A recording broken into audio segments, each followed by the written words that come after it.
For tonight's entertainment, we will be watching the Titanic Honor and Glory 2024 live sinking with 3.1 million views. Give them some more. Give them some more. Come on. And they will be. We'll be watching this. We're gonna start in about a minute. And we'll go from there. We'll see how she goes. It's almost 3 hours of live sinking action. We're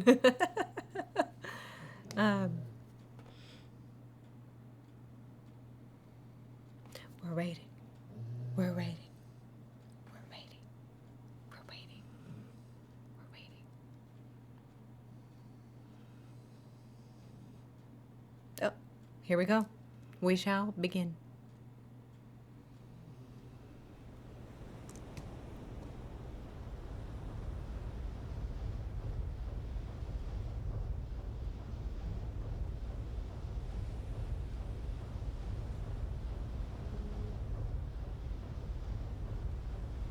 April 14th, 1912.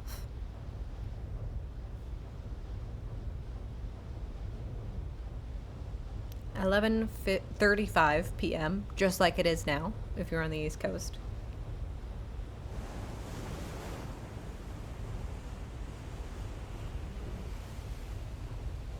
The RMS Titanic, the largest ship in the world and the largest movable object ever made, is just 5 days into her maiden voyage to New York.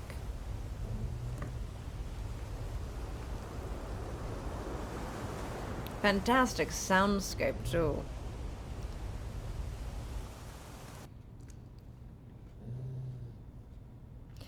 2,208 passengers and crew, with few exceptions, have thoroughly enjoyed the crossing thus far.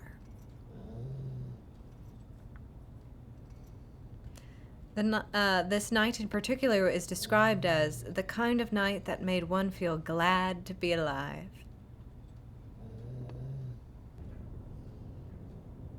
For many, a good book and a warm bed are enticing enough to end the nightly festivities and conversation.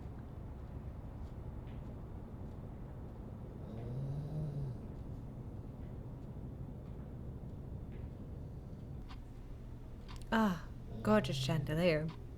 Perhaps a few linger in the first-class lounge, much to the dismay of the stewards. They want to, clock out and get to bed themselves.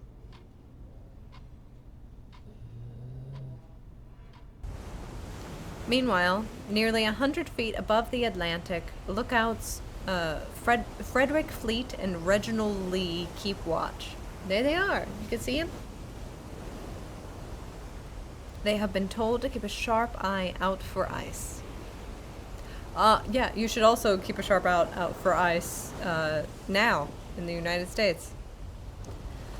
A drop in temperature has left the promenades deserted, and the late hour has subdued even the transatlantic regulars.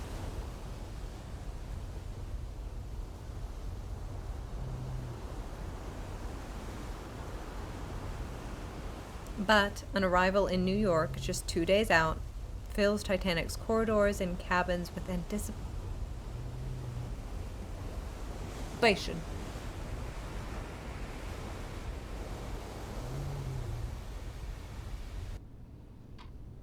Oh, the grand staircase.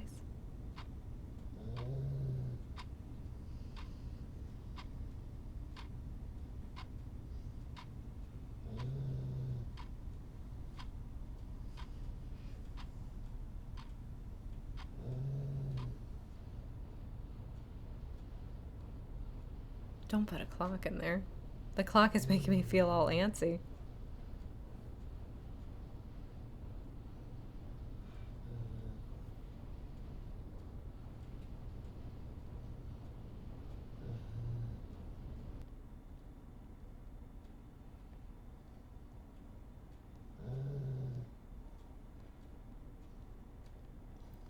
A 112 years on, now 114, one despairing fact alone pulls us back to the seemingly pleasant crossing.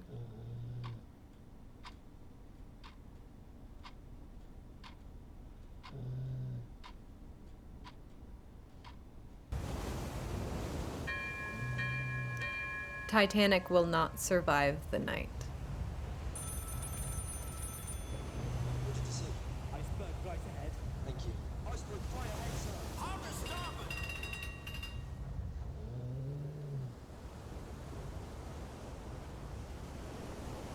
This is it.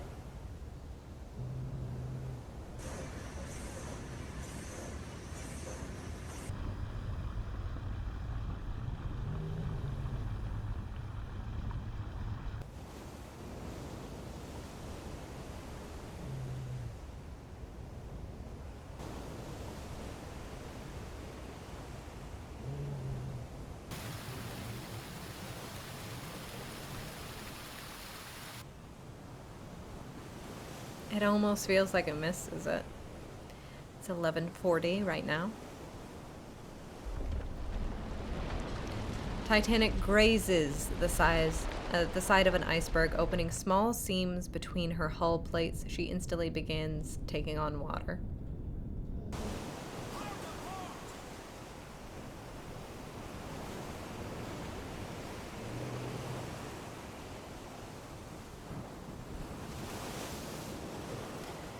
If I had a brimful of glass of water in my hand, not a drop would have been spilled, says J.M. Thayer, first-class passenger.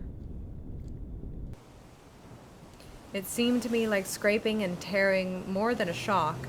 It was on the starboard side of the ship under our room, and the ice came in our porthole. First-class passenger. The bell rang, the red light showed. We sang out, "Shut the doors," and there was a crash just as we sang out. The water came through the ship's side about 2 feet above, from the, just 12 square feet of damage will be enough to make history. First Officer William Murdoch has already shut the watertight doors with a turn of a switch, an innovation in safety meant to make Titanic practically unsinkable. Captain Edward J. Smith steps onto the bridge. Murdoch recounts the details of the incident. What have we struck, Mr. Murdoch? We've struck an iceberg, sir. I put her hard a starboard and stopped engines, but it was too close. She hit it. I intended to port around it, but she hit it before I could do any more.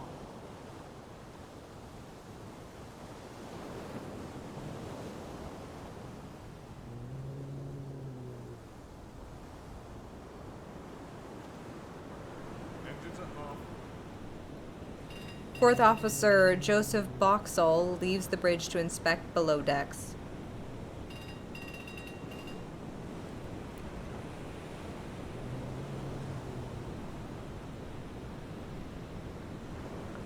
Many passengers who did not feel the iceberg collision note the ship's engines have fallen strangely silent. They seem to reverse for a moment, but fall silent again.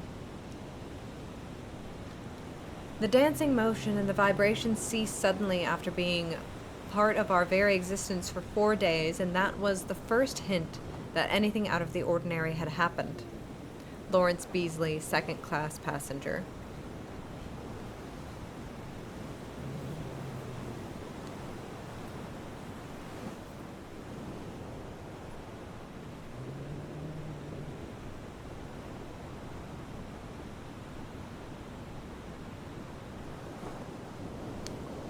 We have struck an iceberg, a big one, but there is no danger. An officer just told me so.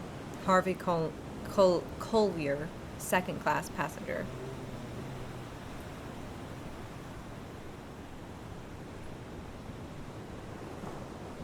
From Charlotte Collier.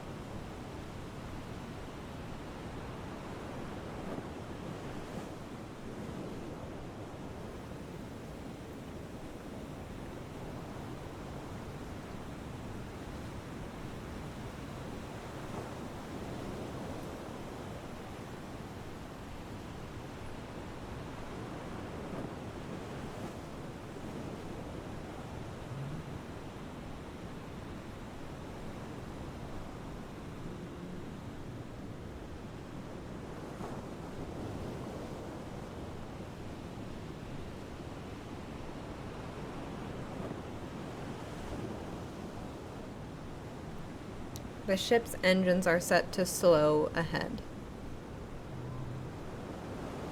Oh, it's ice on the deck. I see.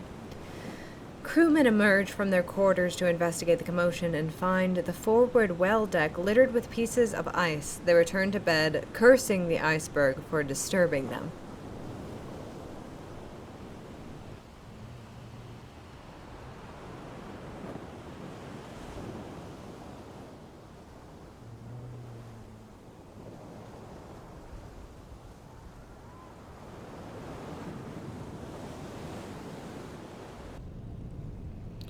Lamp trimmer Samuel Hemming follows a curious hissing sound originating from a tank vent pipe. His conclusion, the peak tank is flooding rapidly.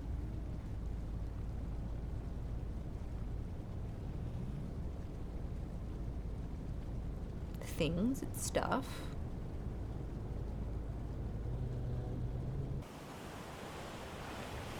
She's still listing. It's 11:45 p.m.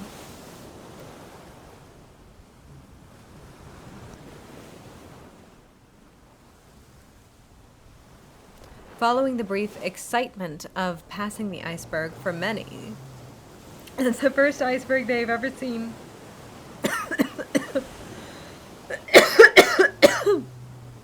Passengers return to the card games and warm beds. Some of the third-class passengers even kick the ice around. Playing with it.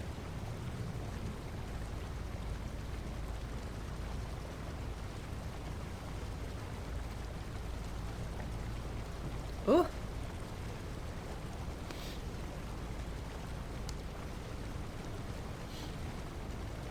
Steerage.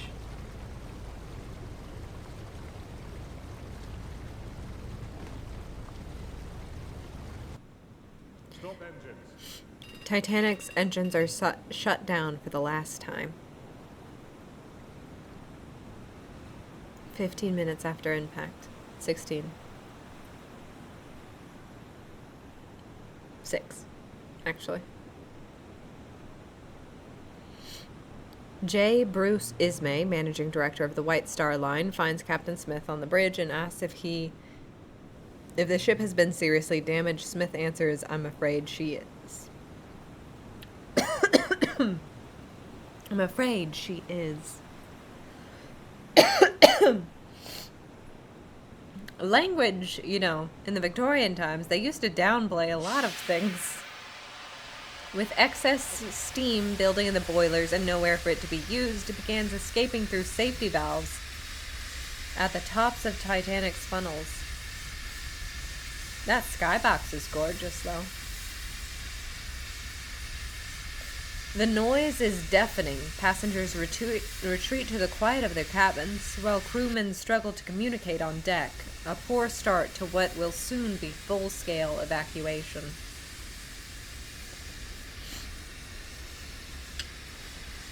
Again, right. If one imagines 20 locomotives blowing off steam in a low key, and would give some idea of the unpleasant sound that met us when we climbed out onto top deck. Lawrence Beasley, second-class passenger.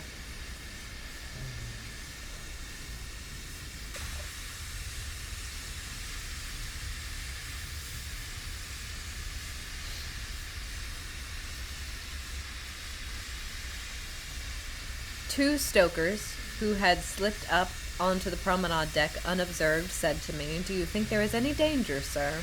I replied, "If there is any danger, it would be due to the vessel having sprung a leak.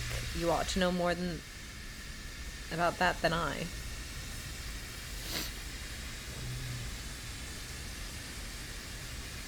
Again, the Titanic being an incident that is all about class, right? Lower level steerage rooms being further away from the decks, being further away from the lifeboats.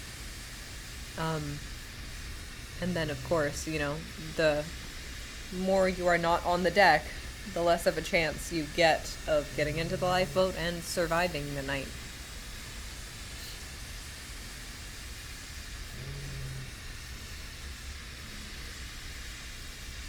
Multiple crewmen witnessed the tarps over the cargo hatches ballooning due to the rush of water into the holds below.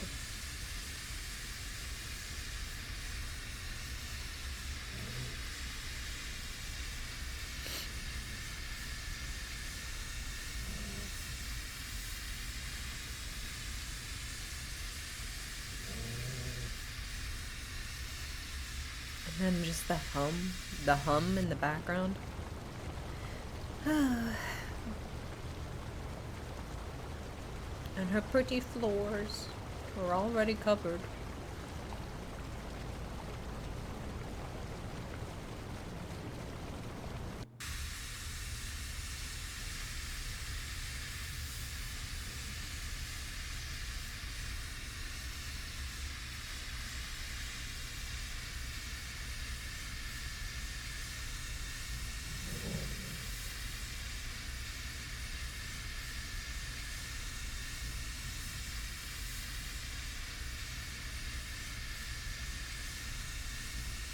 Bitch, I'm already here for free.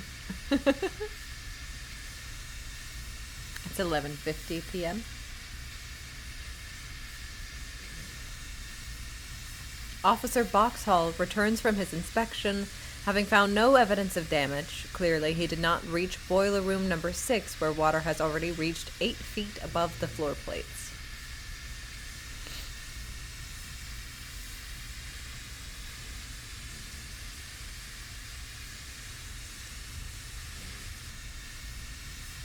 Oh, I never logged out of this account. Thank you so much, March Caprice.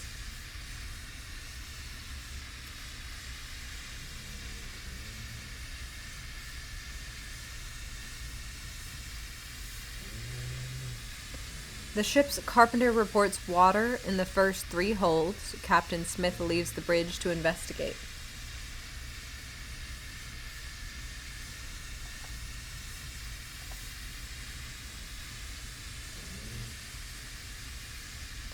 Titanic is designed to stay afloat with her first 4 compartments flooded. Between the carpenter's report, Hemming's vent pipe observation, and fireman Barrett's earlier testimony from the boiler rooms, it can already be seen that 5 watertight compartments have been breached and Titanic's final hours have begun.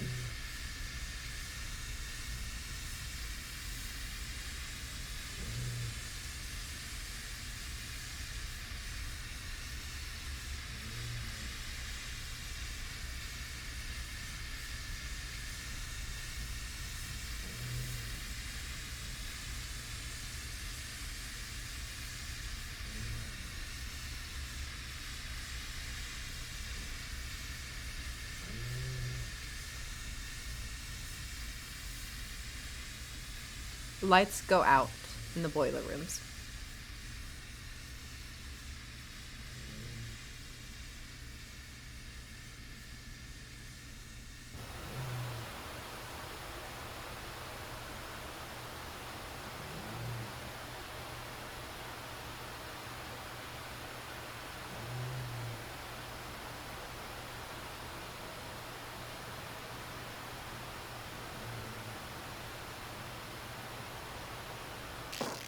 Oh.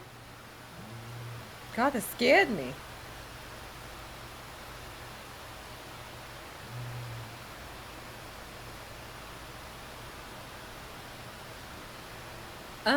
I think because of the airtight doors, I think some people are still, like, locked in a couple of these boiler rooms at least, right? There's water coming in on them very harshly. The lights are starting to go out. Horrible. I think. I'm not quite sure. You know, I'm not a Titanic historian. Officer Boxall finally sees the damage for himself. Water has reached within 2 feet of G deck by the mailroom.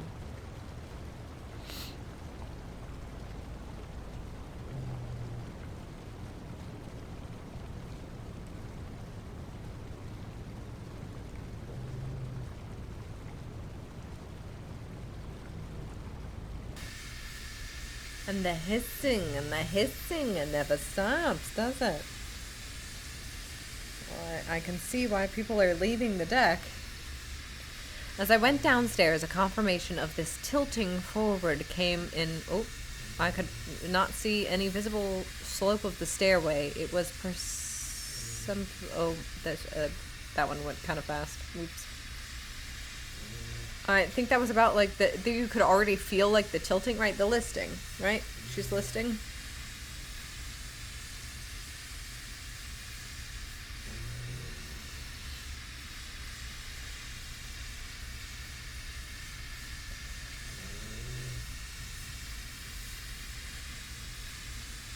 notice passengers are not allowed on this deck.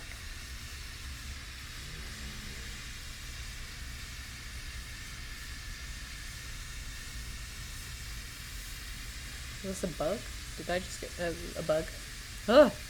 I'm on edge. I'm on edge.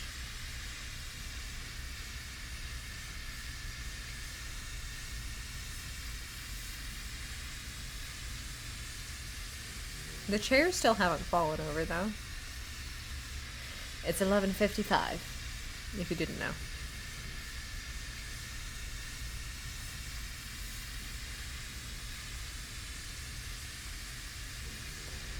Thomas Andrews, the chief architect of Titanic shipbuilding firm Harold and Wolff, is seen on his own inspection while most aboard the Titanic will consider her unsinkable. I think he knows. Was everyone on the Titanic upper class? Oh, thank you so much for the question. No, they were not at all. In fact, most of the people who died, there were about 2,200 people on the ship, including crew. 1,500 will die tonight. Most of them being people of the lower class. Titanic is an incident that is all about class. And I will always say it until the day I die, the genius of James Cameron, and I do hate to admit that he's a genius, but he is. He's just one of those guys. Is that his movie is one... A lot of Titanic movies do kind of focus on the spectacle, the tragedy, right? The horror of sinking, drowning, freezing to death. But Cameron takes the time in his movie to make it about this class disparity and how, you are just much more likely to survive incidences like the Titanic if you're rich, because you're just in the right place at the right time.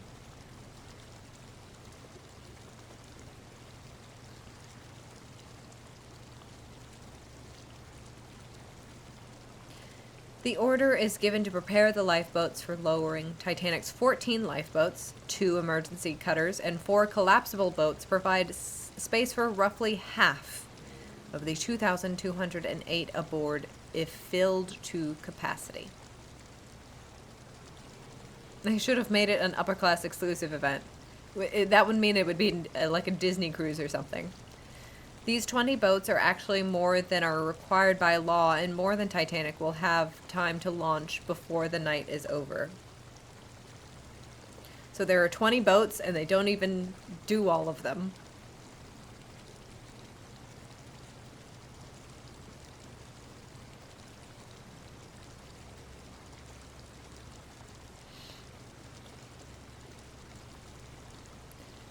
So this is already where, like, a couple of steerage rooms, passenger rooms, are already by 11:58, almost midnight.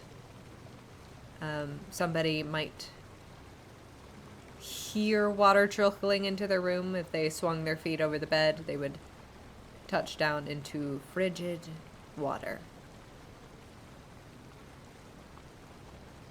Right? I think so. I will be narrating this as if I know what is going on, but I'm also just looking, just like you. So.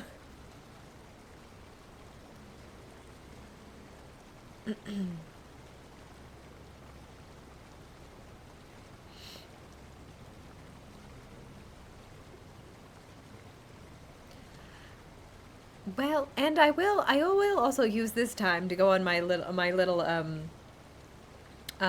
rant about how, when the arts become much more available to people, right? Because this amount of CG that we are watching right now is made by a YouTube channel, right? These are a couple of friends who are getting together over their hyperfixation of the Titanic and putting together this entire 3-hour well-researched film of what exactly is happening minute to minute and the sinking that happened 114 years ago.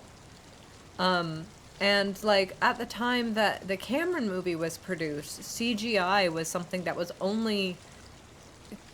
Programs were only capable of being afforded by these, you know, James Cameron-esque multi-billion-dollar movie studios, or, like, news programs or something, you know. The CG ship sinking was, you know, it's a big part of, like, the explaining to the audience, like, what actually happens in, like, the prologue and stuff, the technical aspects, so that when the big emotions of the ship actually sinking happen, and you're able to follow it a lot more. It's now Monday, August 15th, back in 1912. Midnight has happened. Officer Boxall is doing something. I like these guys. Oop, there they go. But now, because computer programs, computer parts, well, they're preparing the lifeboats. Not enough, and not quickly enough, of course.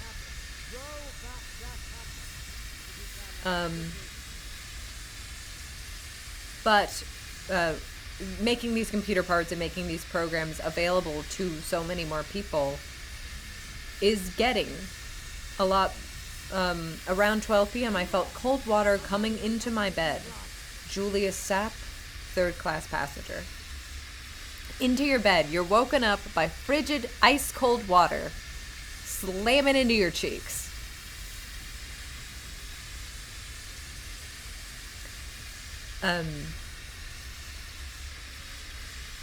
When we make art more accessible, we can have such a detailed, fine work, right? Give the autistics some blend. Give the autistics blender.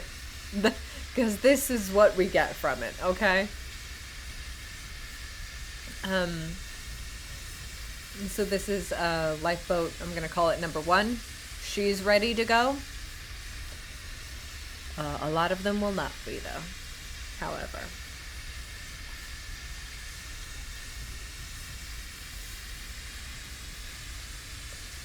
The lights in the boiler rooms come back on. She's struggling. That's the thing about these grand human interventions, is that they do struggle to survive almost as much as the humans who made them themselves do. And that's part of the reason why I think Titanic has been an event, but also a location, an object that people just are so obsessed with. It's that it was the biggest thing. Like this video said at the very opening, it was the biggest thing that was ever made by man up until that point. Water has now reached within 2 feet of F deck near the mailroom. I think it probably goes alphabetically, right? It goes from, what was it, G to A. So A is being the top. We're already like 1 level deep in water in the deepest parts. Almost 2, right? When human beings make objects, right? Whether it be our computer that we can do our blenders with, or a chair that you've made with your hands, or a house that people live in, or a ship that takes people across the sea, even though don't go on a cruise. Human beings have a way of infusing things with souls.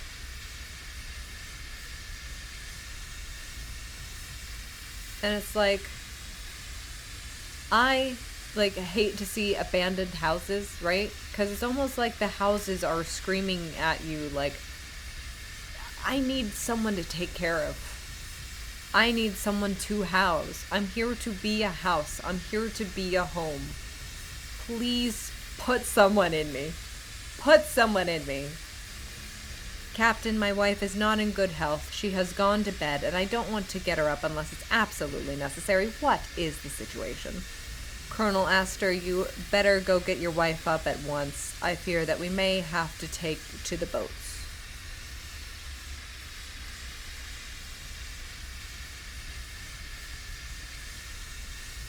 Yeah, very much that Victorian thing of, downplaying the language of, I don't want to wake my wife up. Please, will you tell me something? And he's very abrupt and blunt, like, yeah, we're gonna die. We're going down.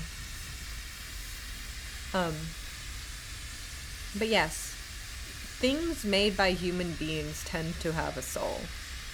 And it's like when you see the footage of like the wreckage of the Titanic, you really do feel that soul of like, she did want to be sailing. She did want to be shepherding people.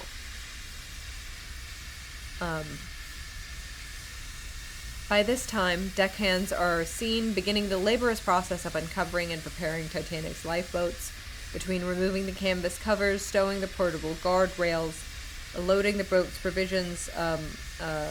It's taken a lot of time. And, this labored sinking that she's doing, it's like she's fighting to stay afloat. She is fighting to keep people alive. And again, that is also something that like the Cameron film gets very well, because the ship itself becomes a character in the movie that you are in awe of, that you see her on her own journey. Either that, or it's the human being's innate ability to try to personify every single thing, including inanimate objects. But like, look at her. You can't tell me that she is not alive. She is big, and she is beautiful, and she's fighting for all of us.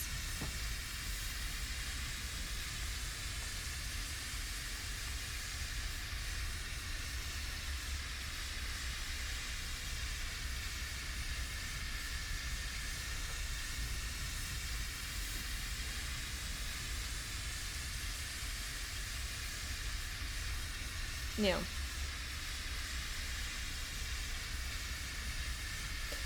When we reached the second-class cabin promenade deck, we found a great many people there. Some officers were walking up and down and shouting, "There is no danger, whatever." Second-class passenger.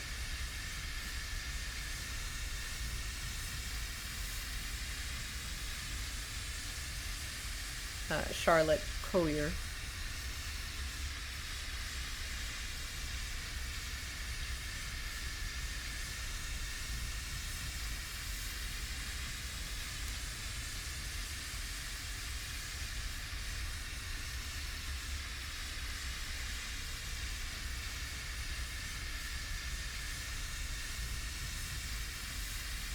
Has the Carpathia even been contacted yet?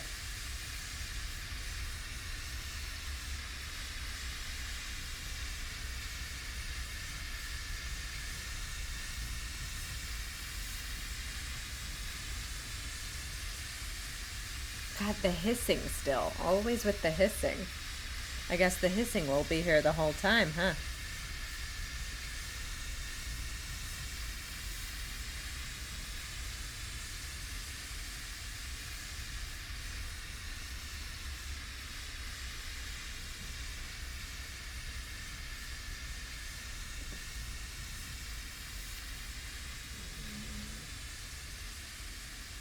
As flooding of the forward compartments continue, crewmen are forced to gather their belongings and evacuate their quarters.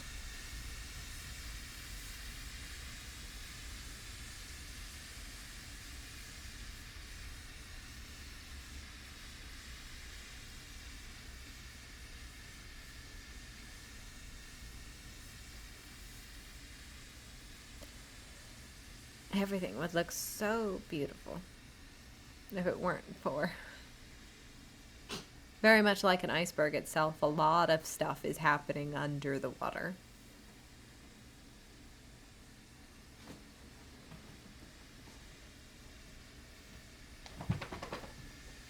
Hi, gorgeous.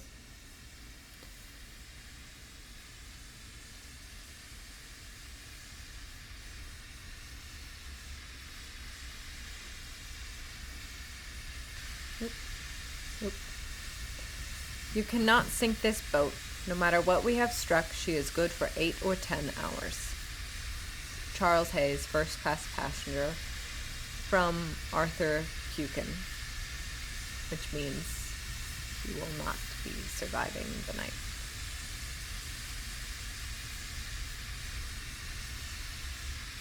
You can see the portholes down here. They're getting very close to the water.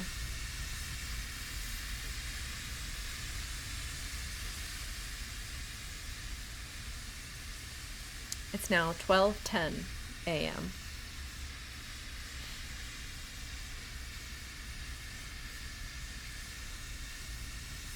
Only 30 minutes since collision.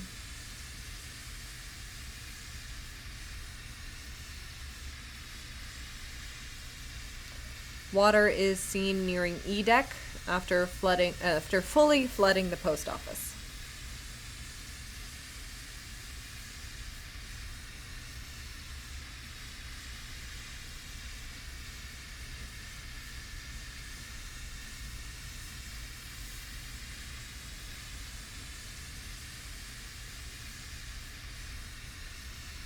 Oh, the ice field.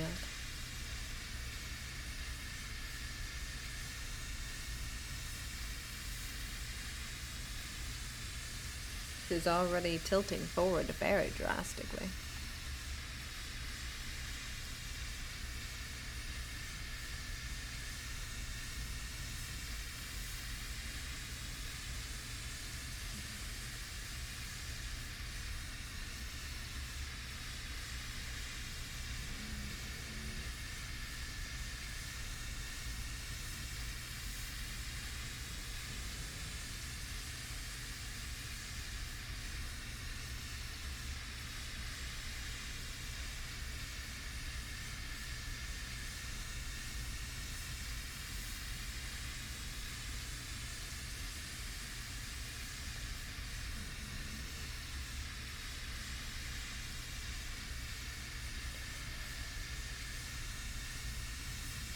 Captain Smith orders the lifeboats to be swung out and passengers to be brought on deck.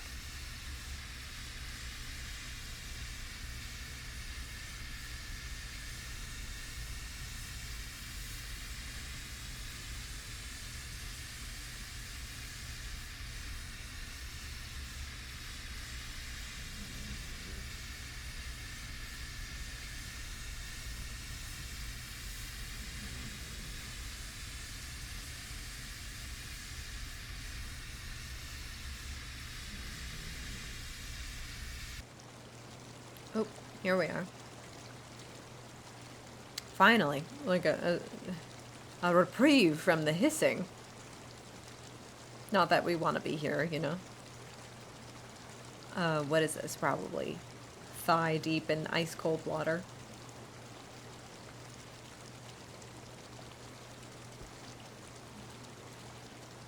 Atlantic Ocean.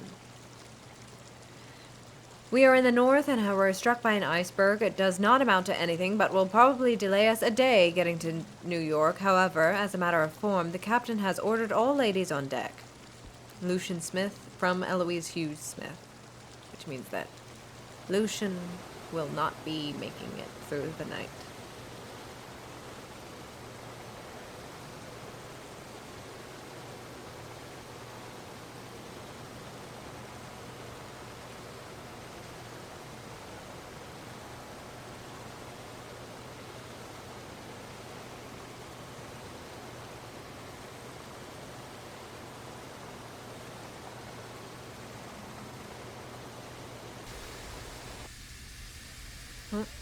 People are all up on the deck.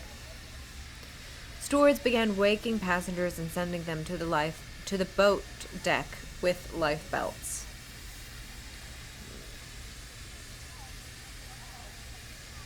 Old-timey preservers, life preservers.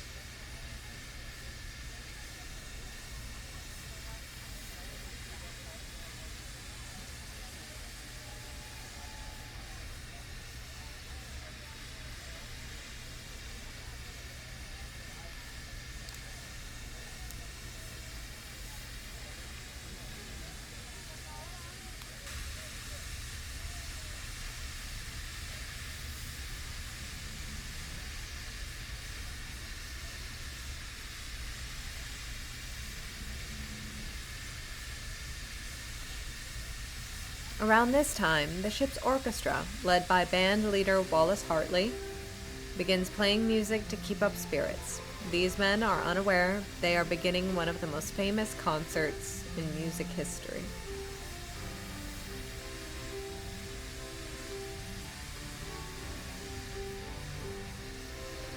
It is now 12:15 a.m.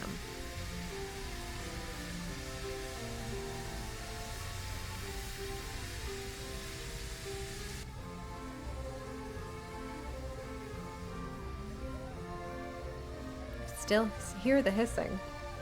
Captain Smith tells Macroney telegraph operators John Phillips and Harold Bride to stand by. They may have to send a CQD distress call at the time. Quite a shock coming from a captain who just a few years earlier said, "I cannot imagine any condition which would cause a ship to founder. Modern shipbuilding has gone beyond that." Oh, I like how the female sprites have, you know, their puffy sleeves and skirts.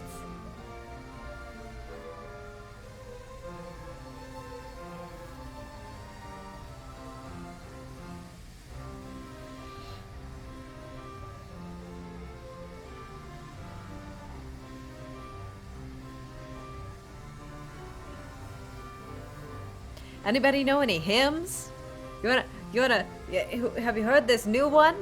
It's called God Loves Me and Everything's Going to Be Fine. Everyone's having a great time and nothing bad will happen.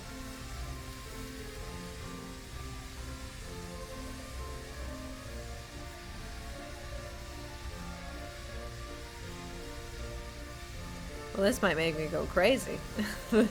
this music. Ooh.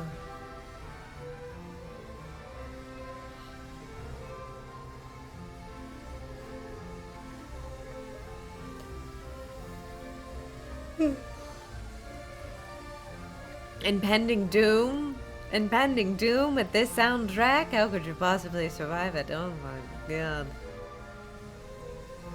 How's everybody feeling though? Have we been awoken from our slumber today? You tired? You ready to paddle for your life in freezing water? Anybody ready? You ready?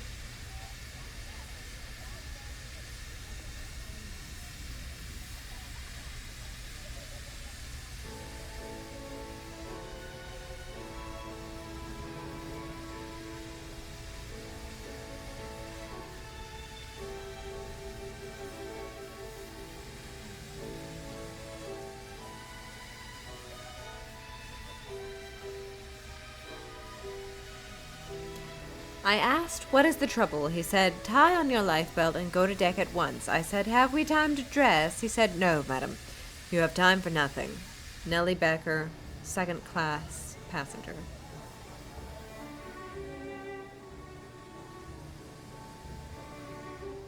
It was all such good craftsmanship, too. All of it wasted at the bottom of the ocean.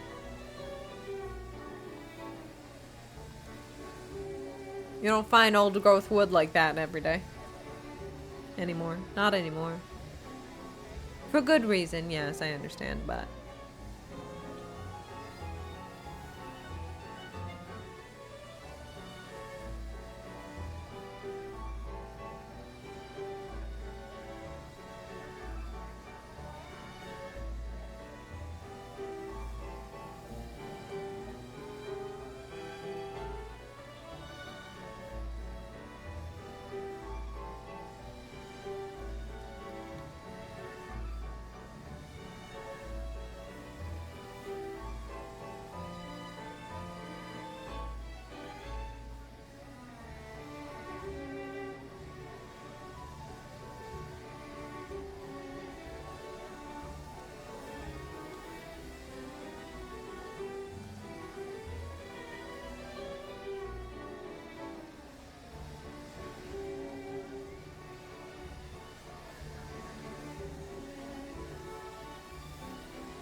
You don't catch me leaving a warm bed to go up on that cold deck at midnight. I know better than that. An unknown second-class passenger from Lawrence Beasley.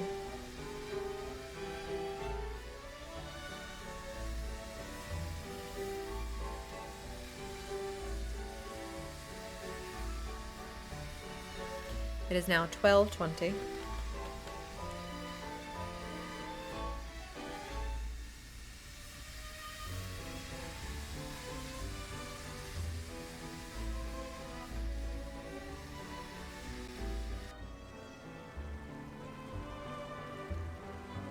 Thomas Andrews has concluded his inspection. He is spotted briskly making his way to the bridge. The designer of the Titanic, who was aboard, came rushing up from below at this minute, and although he said nothing but about the seriousness of the trouble, one look at his face convinced me he was worried. William Sloper, first-class passenger.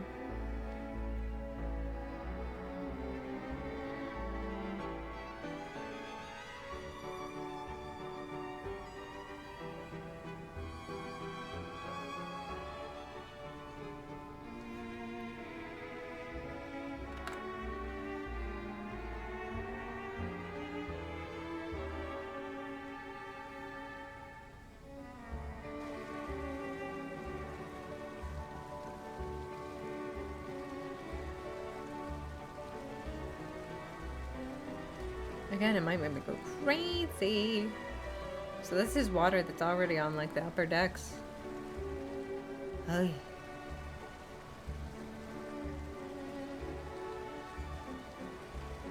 Like I said, Titanic was also a ship that was, you know, a rather slow sinking.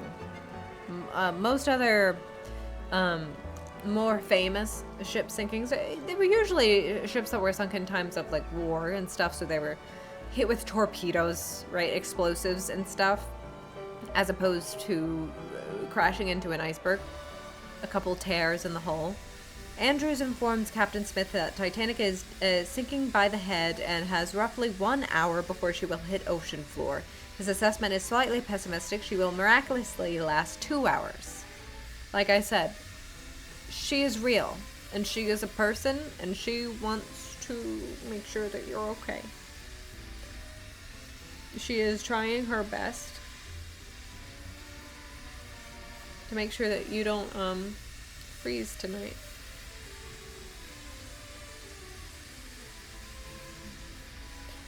Plenty of the lowest portholes are also underwater.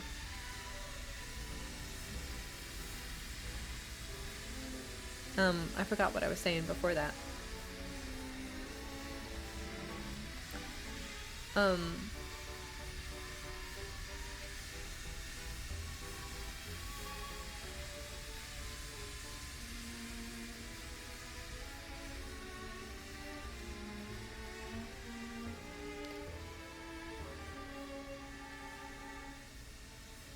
don't know. Turn out, you fellows. You haven't a half hour to live. That is Mr. Andrews. Keep it to yourself and let no one know. Albert Nichols, boatswain, from Samuel Hemming. And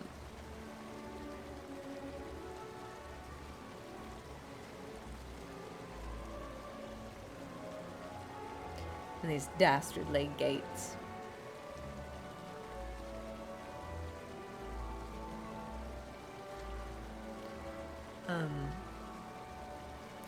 She sank in 2 hours, miraculously. A lot of the other most famous impacts were, again, impacts, right? Explosives, explosions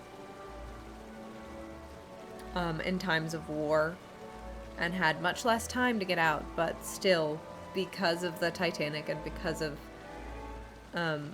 usually, like, conflicts in war, right? There is a certain amount of, like, we take down the boat. We don't necessarily want to kill everyone on board. We'll, like, let you get into your lifeboats and stuff and escape. Because this is, you know, the engagements of war. We just want to take your boat out. We don't necessarily want to make sure that everybody drowns with her. And a lot of that preparation, that engagement with war, was kind of done because of the Titanic and her ill-preparedness for a cruise liner, right? A 100% civilian ship. It's now 12:25 a.m.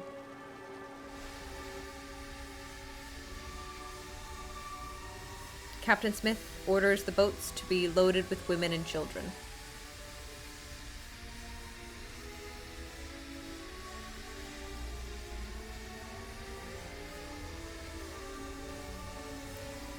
The evacuation of the Titanic has begun.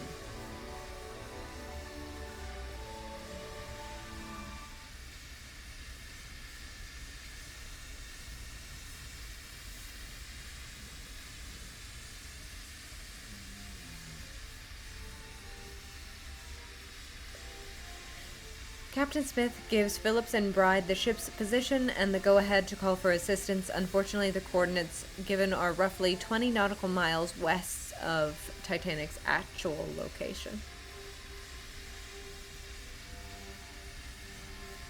And that's not the only problem when it comes to sending these SOS signals, as we will also learn. This is one of the things that the Titanic creates with its tragedy. It's making sure that there are enough lifeboats for everyone on board, not overselling, right, a cruise ship, and also particularly when it comes to the communications of this newfangled device called the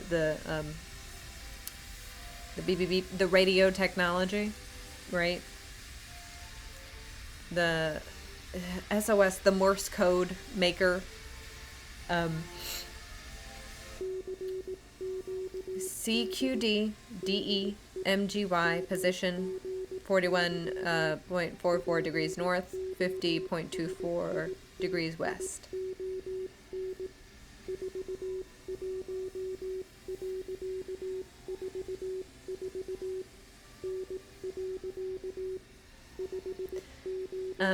At the time, this Morse code machine was not really seen as like necessary communiques to have on every ship.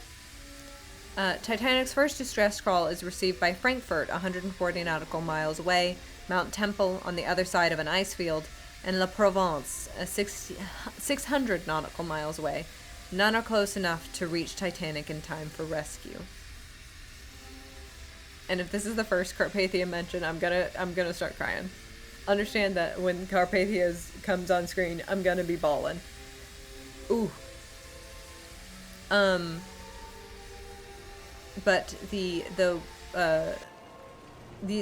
communiques were more so seen as like nerd guys who had like their hyperfixation. Every ship was outfitted with some, yes, but it wasn't really seen as like something that like we needed to have. Like these are, yeah, they're communications, but that's also more of a hobby that a couple of these guys participate in. Communication with Morse code through radio signals back and forth to each other.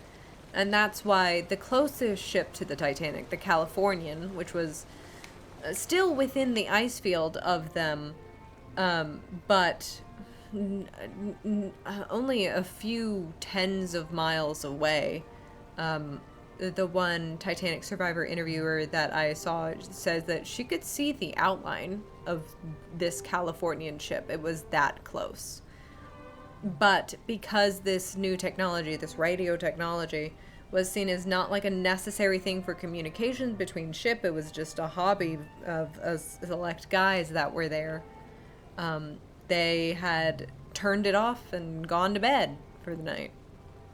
Even after the Titanic starts firing its flares, which we might see soon. I think they start doing it about now. Their claim was that, they... around this time, the light of a nearby ship is spotted on Titanic's port bow. The light will remain on the horizon for much of the night. providing passengers and crew with a false sense of security.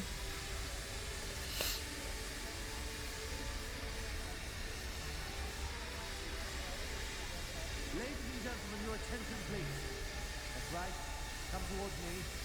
Thank you. Now, for the time being, as precautionary measure by the captain, I have been asked to put women and children off into small boats. Gentlemen, will you please move back? Ladies, bring your children forward and please get into the boat. Women and children first at 12:30 a.m. That's right. Thank you, madam. In we go.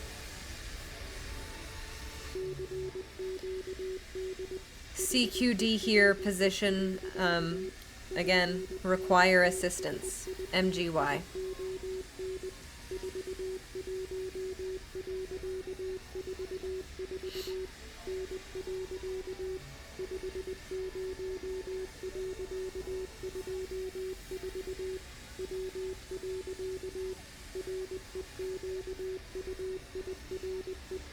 They thought that the flares were fireworks happening after midnight, right? We haven't even started the flares yet. And Yperiga hears the distress calls. She's steamed towards Titanic position, but never gets closer than 50 nautical miles.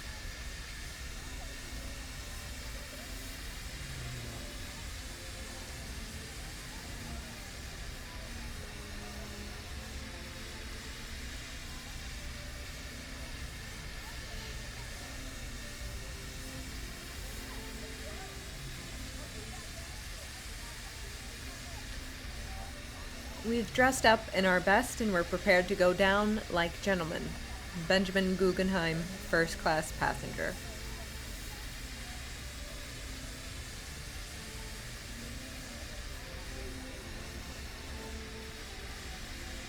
Kind of like Sam was saying, this is like the only part of chivalry that is kind of good, but even still I would prepare it if nobody was dying. Right? Men do not need to sacrifice themselves just because they're men. There should be enough lifeboats for everyone.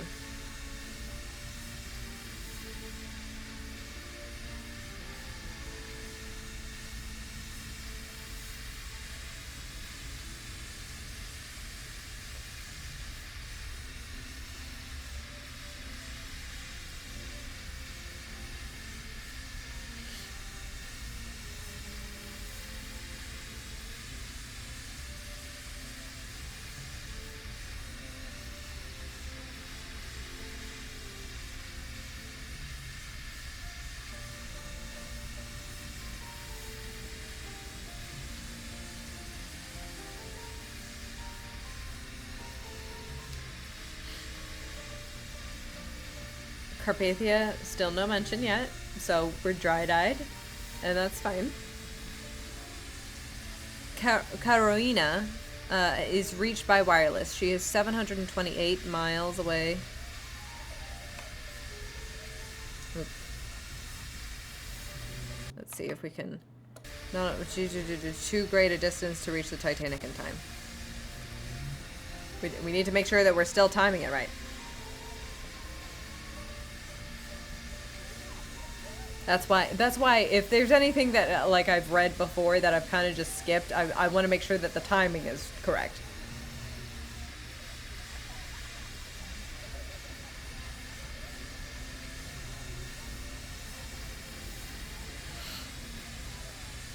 Please bring the women and children forward first. Gentlemen, please stand back.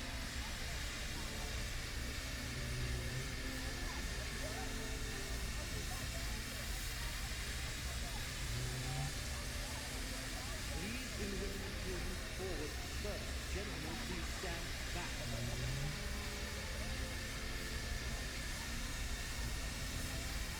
Stewards are seen mocking third-class passengers for wearing life jackets. When the passengers refuse to remove the jackets, the stewards do it for them. Into the boats, please, because we can, ladies. That's it, in we go. Oh, there they go. In we are. Come on, ladies. Stiff upper lip and all that.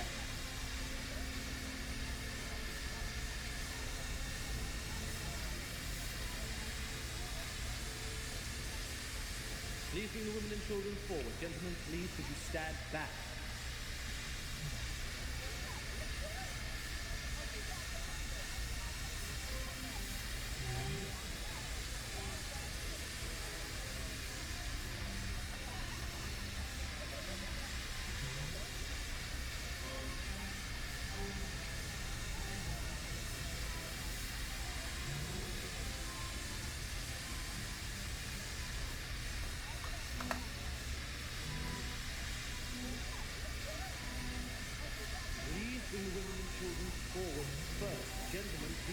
Okay, so this is gonna make me go insane.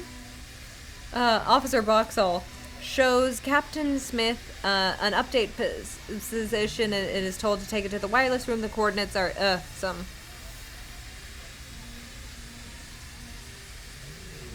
Boxall's been doing a lot tonight. That was a lot, Megan. So.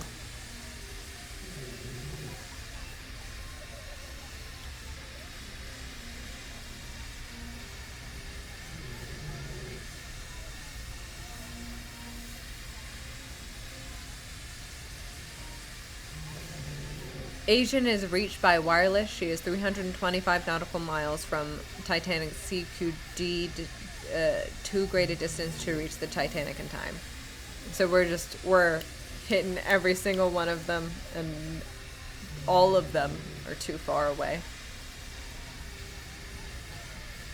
Colonel Jacob John Astor IV, the richest man on board the Titanic, is about to board lifeboat number 7 with his wife, Madeline, but suddenly draws back from the small boat. For now, he will choose the safety of the 46,000-ton ship.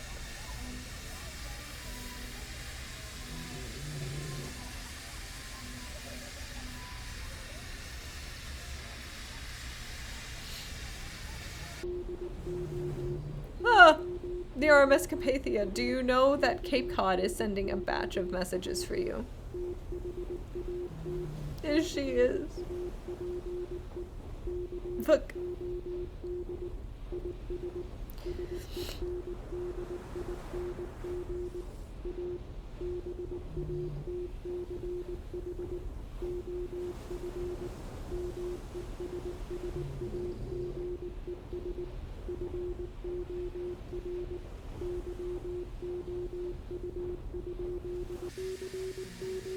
Come at once. We have struck a berg.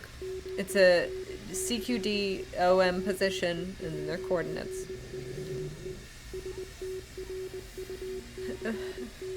So the first message from the Carpathia is very routine. It's like, oh, did you know there's some more messages for you? Would you like to know? Titanic, help, help, help. Please come at once.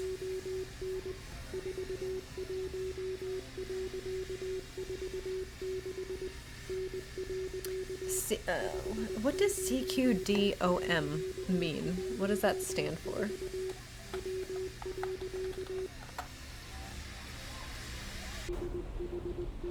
Shall I tell my captain? Do you require assistance? Again, with the there's no time for this Victorian formalities. We need to get it going.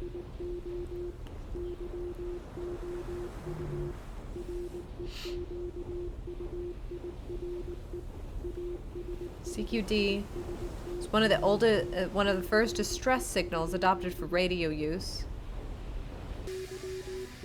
Yes, come quick. Yes, yes, yes. We need help now.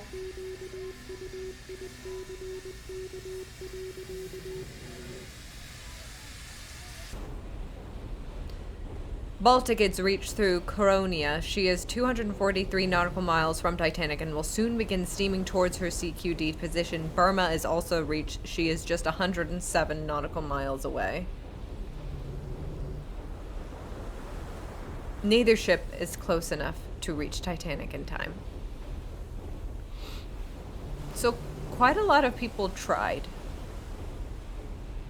Require immediate assistance. We have collision with iceberg sinking. Can hear nothing for noise of steam. MGY.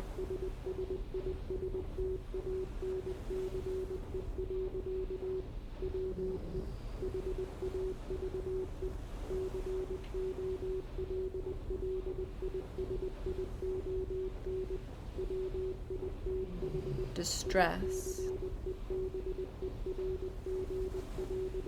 All stations distress.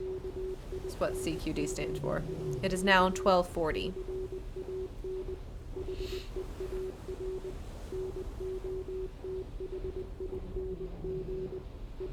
Oh, okay.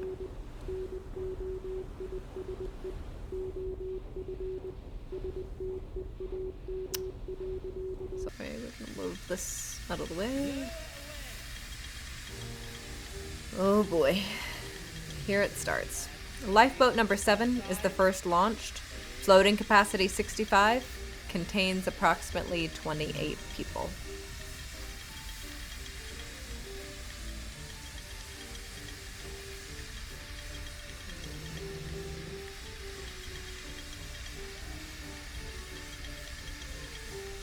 Titanic has been sinking for 1 hour. Roughly 28 passengers and crew have been evacuated. Meanwhile, 2,180 lives remain on board, most unaware their time is running short.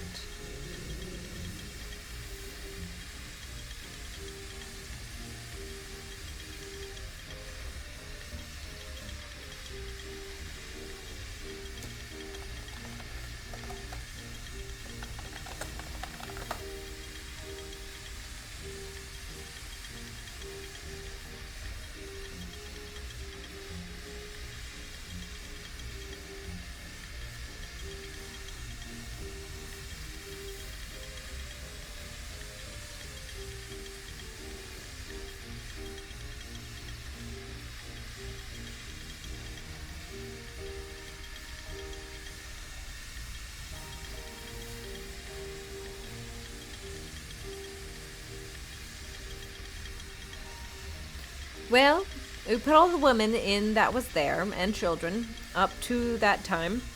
There were not many people. We could not get them up. They were rather afraid to go out into the boat. They did not think there was anything wrong.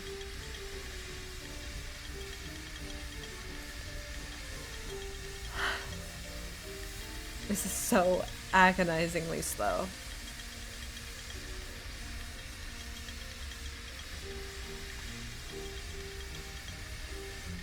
Who wants a blanket?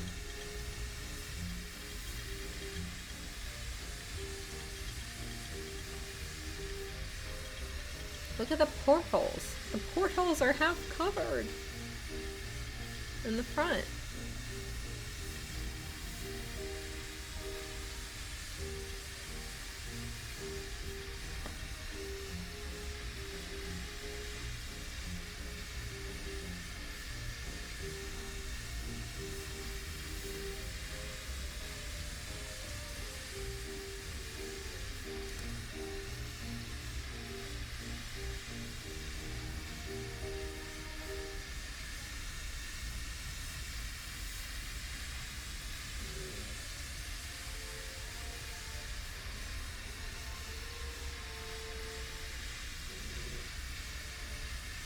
Great camera work here. Wow. Liverpool.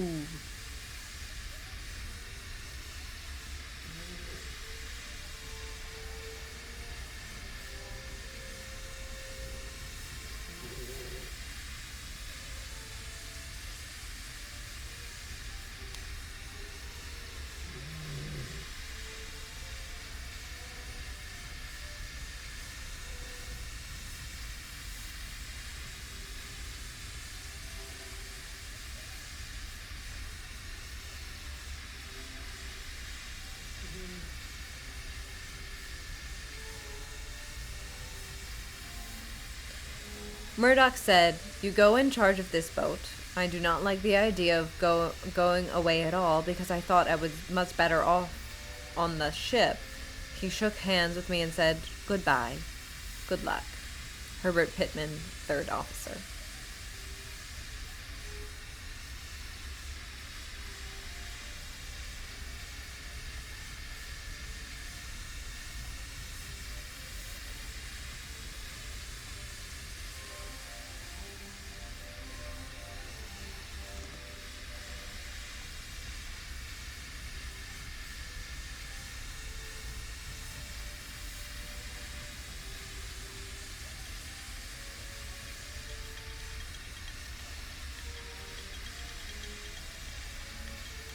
It's now 12:45 a.m.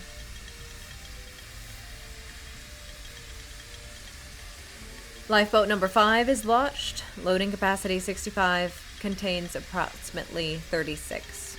Occupants of lifeboat number 5 are subject to a frightful uneven lowering. A mod scrambled to find the boat's drain plug and falls. Oh God. Oh, here we go with the flares.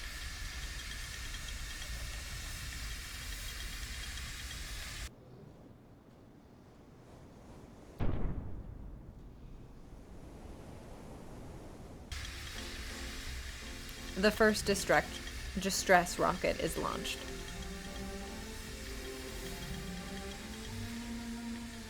So wait, what was happening with this one?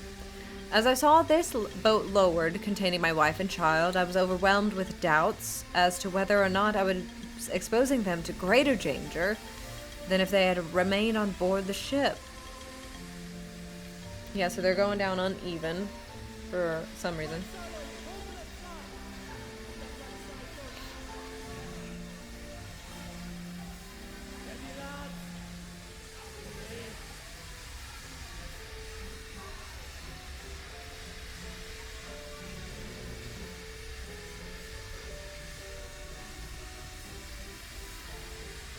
Well, one of you is going to have to get off.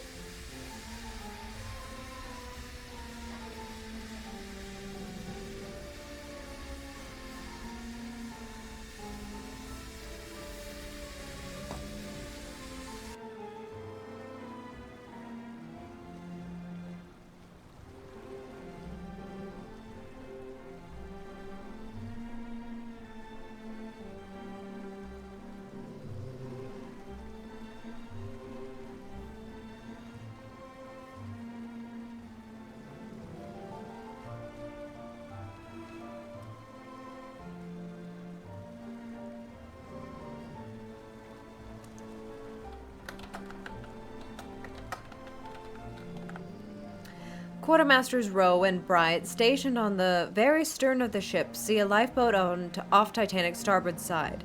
Rowe reports this is the bridge via telephone and is told to bring forward more distress rockets. They are potentially the last crewmen, these crewmen are heard of.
The hissing keeps going the whole time, huh?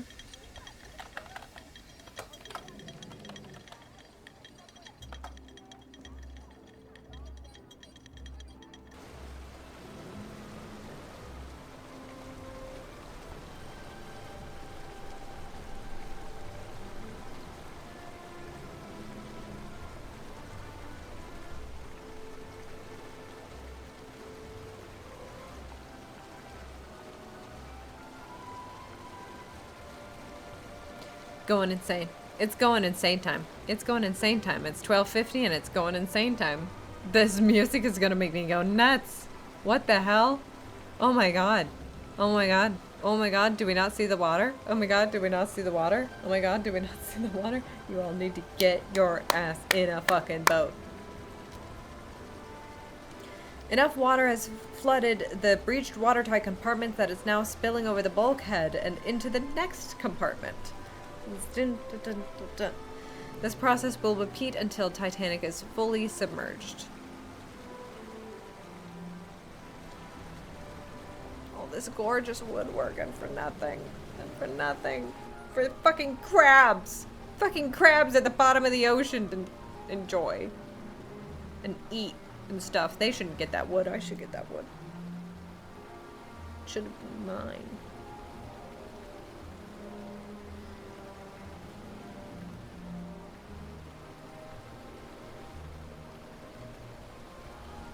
Oh, not the salon. This was the spa. These were all like hand-painted tiles from Turkey. And those lounge chairs, a shade of lounge from the Titanic. Oh, that's a horrible sound. Oh, the thing groaning and creaking. Oh.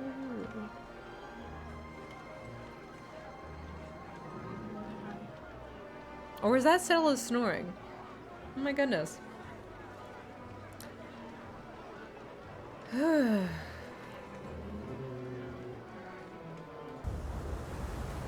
Titanic's sister ship, the Olympic, is reached by wireless. She is 505 nautical miles from Titanic and will soon begin steaming towards her CQD position. At full steam, she could arrive in almost a day's time. She wanted to go see her sister.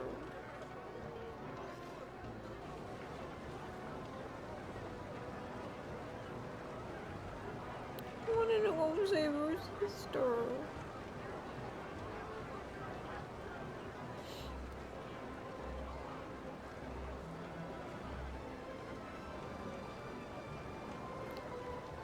Sorry, I'm doing something on the side, but it's for this, so hold on.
How's everybody doing? Are they cold? How's it going? How are you feeling? We're sinking. Everybody can see now that we're... Well, I mean, there's still no clamor. Nobody can really tell yet. Even though, like, if you just had a bottle laying on the ground, it would start rolling. Roll all the way to the top.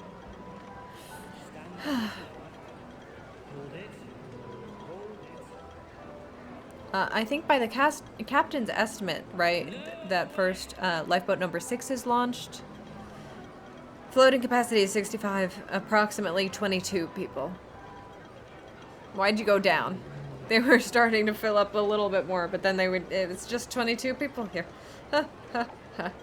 And children, lifeboat number 6 has room for at least 43 more lives. This is potentially the most empty seats of lifeboats launched.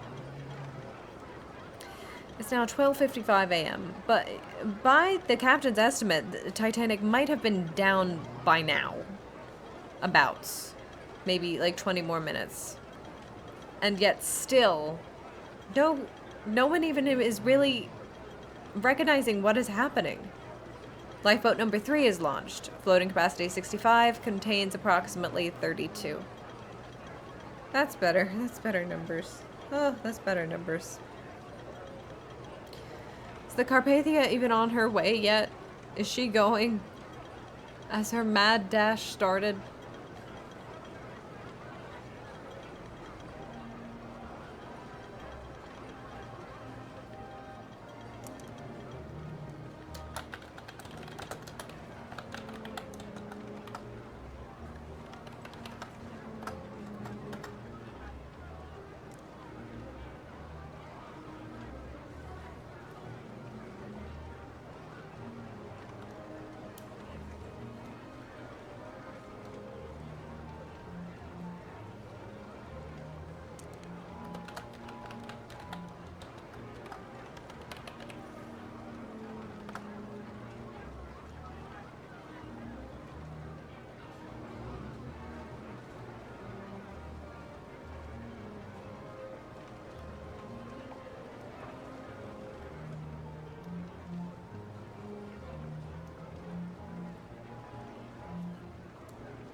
With lifeboat number 6 nearing the water, it is discovered that there aren't enough men to row. Without any seamen nearby on the boat deck, first-class passenger Arthur Pinchin volunteers. Second-class Light Lawler says he's sailor enough.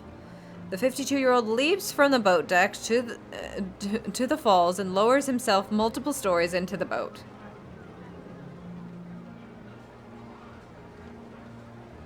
All right. I feel like there was probably a safer way to get him in there.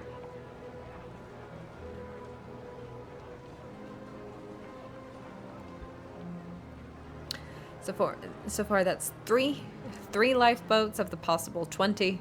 That again, still would not hold everyone. I'm gonna do some quick maths. 65. Not all of them holding 65.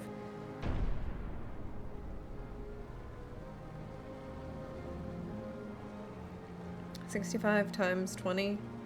That's still only 1,300. Which would still leave 700 people dead no matter what. And not even that.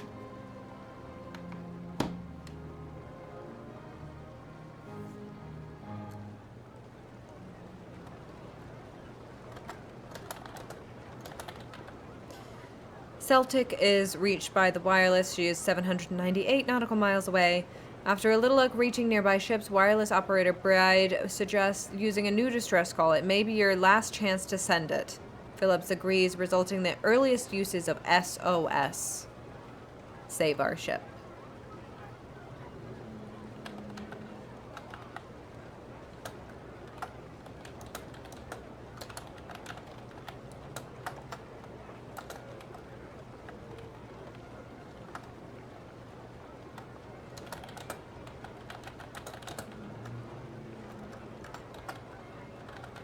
Around this time, a few of Titanic's officers gather in Officer Murdoch's cabin to distribute firearms, in case they will be needed to keep order.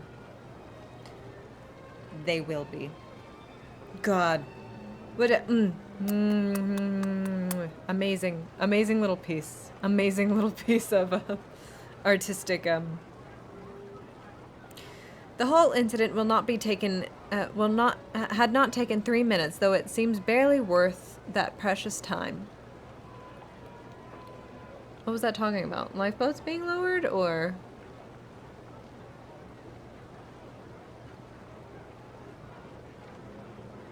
Third-class men attempting to reach the lifeboats are held back by crewmen, though not nearly to the extent as is commonly portrayed. Ooh, they said Cameron. Ooh. Ooh, Cameron, you slimy fucking Hollywood bitch. Ooh, Cameron, that was... They were good, upstanding Victorian men, okay? They were chivalrous till the end. They wanted to get on those lifeboats, but they were not being like a jerk about it. You can't besmirch the good name of my Victorian guys on the Titanic. It is now 1 a.m. By now, the last of the excess steam has escaped from the tops of the funnels. Despite this, passengers still prefer the warmth and company provided indoors. Here goes another flare. The California, right? It's been, what, 20 minutes since the first flare went off? The Californian was able to see this, was able to see that it was happening at almost 1 a.m.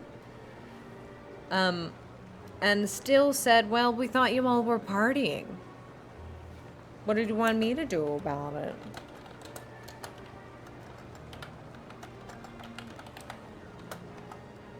Again, that boat that you can see off of the port bow, the light, just only a couple tens of miles in the distance.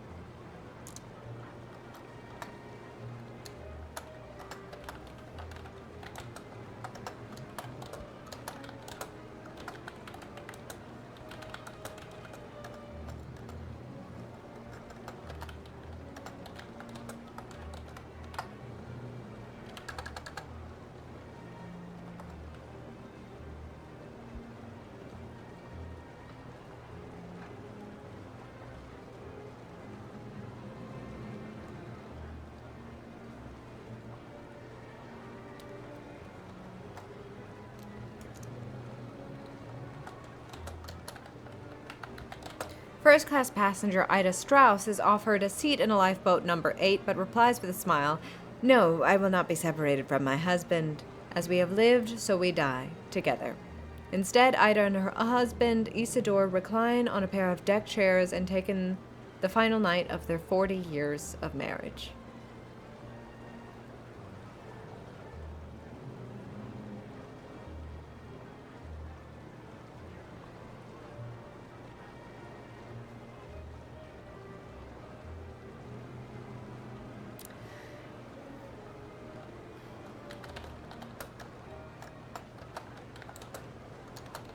Yeah, that is, that's one of the great romance tales of the Titanic, is, the Strausses sitting.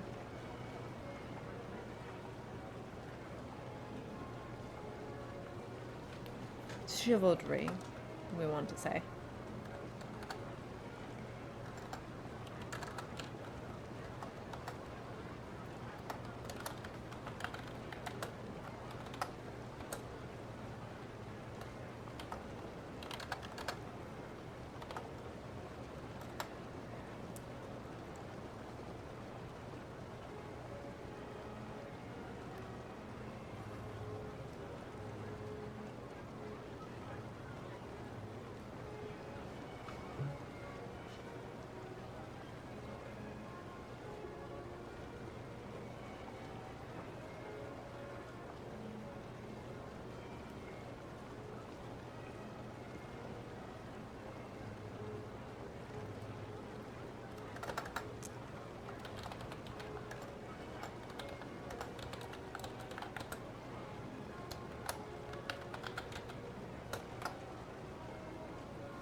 Good morning. Yes, Teal, how are you doing? A real meet cute between the Titanic and that iceberg. The two really had a connection. You know, the chemistry, the sparks between them. Hope you're not. Are you like already waking up for? This better not be you staying up too late, Teal. But yeah, we are, as you can see, we're listing heavily. We're not having a great time over here.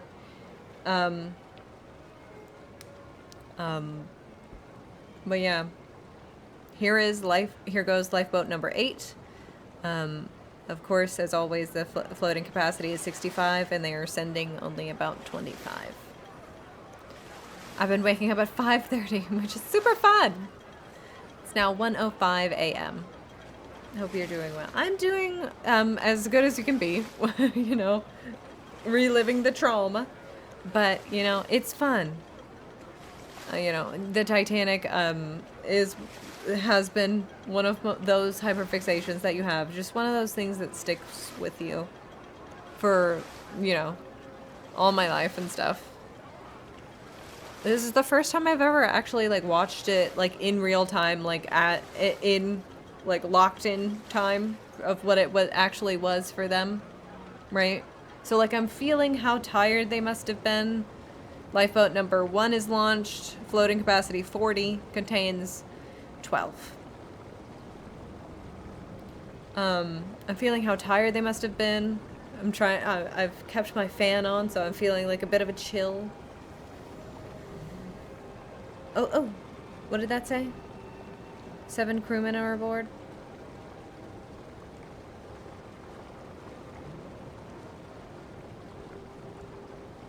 Oh. And the thing that I'm mourning, of course, with all of, you know, the 2,000 people, for the authenticity, flood your house. Flood your house with freezing water, by the way. One of the things that I'm most upset about, as opposed to the, you know, the 1,500 people who died, is all of this gorgeous woodwork and the tiles and all of this stuff that all of these those stupid crabs at the bottom of the ocean get that I don't. I want a piece of the Titanic. I wanted in. Do you think if I modeled like one of my, if I started to tile my bathroom like the Titanic spa, do you think that would be good or bad luck for the house? Like, because a house can't like sink. You know, Cincinnati is reached by wireless. She is 325 nautical miles away from Titanic's position, too great a distance to reach her in time.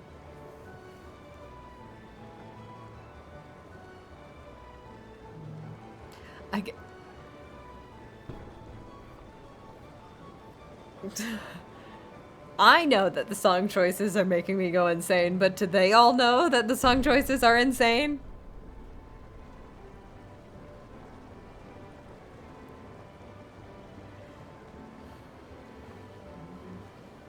Going a little, yeah, yeah. Oh God, oh God. Here we all go.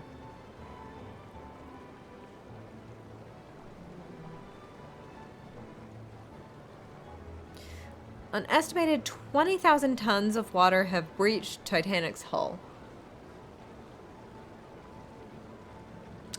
What was the little factoid? I think it was 40,000 is what the Titanic weighed overall. She was 40,000 tons of steel, now with 20,000 tons of water in her. In her.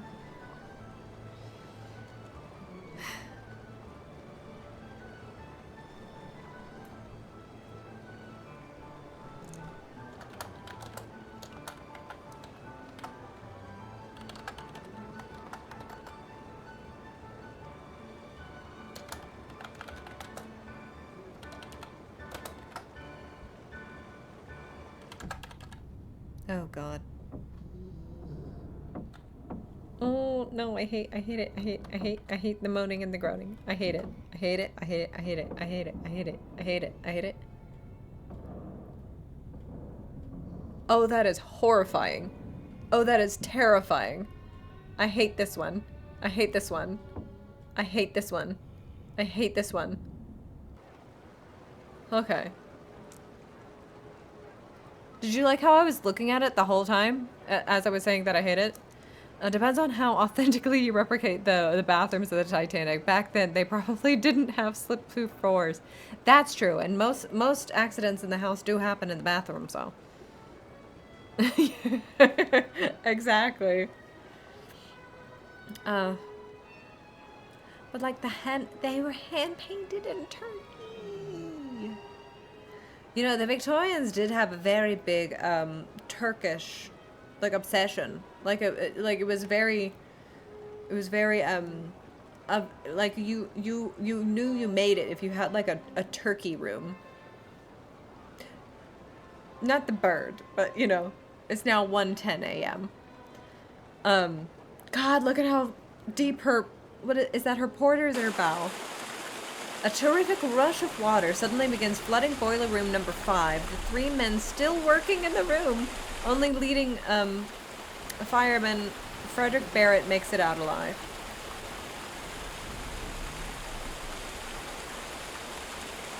What are you still working for? It's a broiler. They've shut off the engines for like an hour now. Tell them to come the fuck up. This is also terrifying. To drown in the boiler room, that's horrible. That's no good. Don't like that.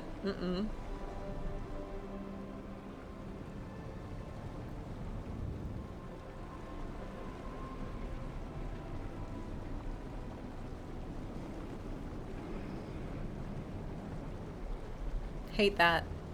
Hate that. No good. No good. No.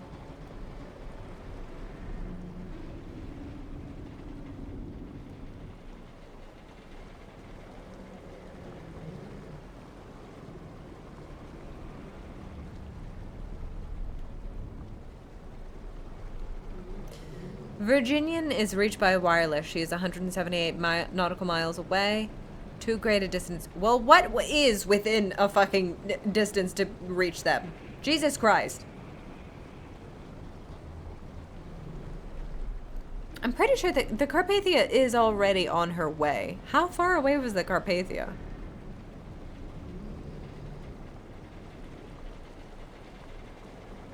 She went... Let me see if I... So she went 75 knots? Or did you go 75 miles? Hello, welcome back, Wally. We're sinking. Titanic's wireless operations have now contacted 13 ships. Hey. Some as far as 800 nautical miles away. Their best chance of rescue, however, is the Carpathia. She's roughly 50 miles, she said? She's roughly 50 nautical miles away and steaming towards Titanic's position at full steam. 13. It follows you everywhere, doesn't it? She's steam, and the Carpathia, the Carpathia, again, I've said it before, the Carpathia is something that always makes me cry. As we have said multiple times before tonight, the Titanic is a tragedy of class, right? Even in the past. And the Carpathia is also very much about class, but in a way that proves the best of us. The Carpathia is it's a ship, it said, right, it was 50 miles away, and she made her mad dash across the ocean to try to reach the Titanic. She pushed herself. They pushed their engines so hard, they covered up the dials, right? The ticker that shows that you're going into a red zone, right? You're burning, the engine's too hot. See what good care the White Star Line takes of us. Jacques Fruterel, first class passenger. They burned their engines so hot, but they covered up the gauges so they wouldn't see how close they were to dangerous of exploding them. They pushed their engines so hard that they screamed. She was recorded as... she was supposed to only ever reach a max speed of 14 knots. Which is, I think only about... It's very slow still, right? But we're talking about massive ships here, right? I think it's only still about, like, maybe 10 miles an hour or so. Right? So she was said to have only gone a max of 14. But because they covered the gauges and because they were trying so hard to get to the Titanic, as fast as they possibly could. They were at some points recorded at going 17 miles an hour, or 17 knots an hour. And they worked her engine so hard that night that she never reached 12 afterwards, because she was trying to just save one more person. Lifeboat number 9 is launched. Her floating capacity is 65. She contains approximately 40. And especially the question of class. The passengers of the Carpathia, once the engines start to scream, and they, turn the whole ship around. It's not a delicate maneuver.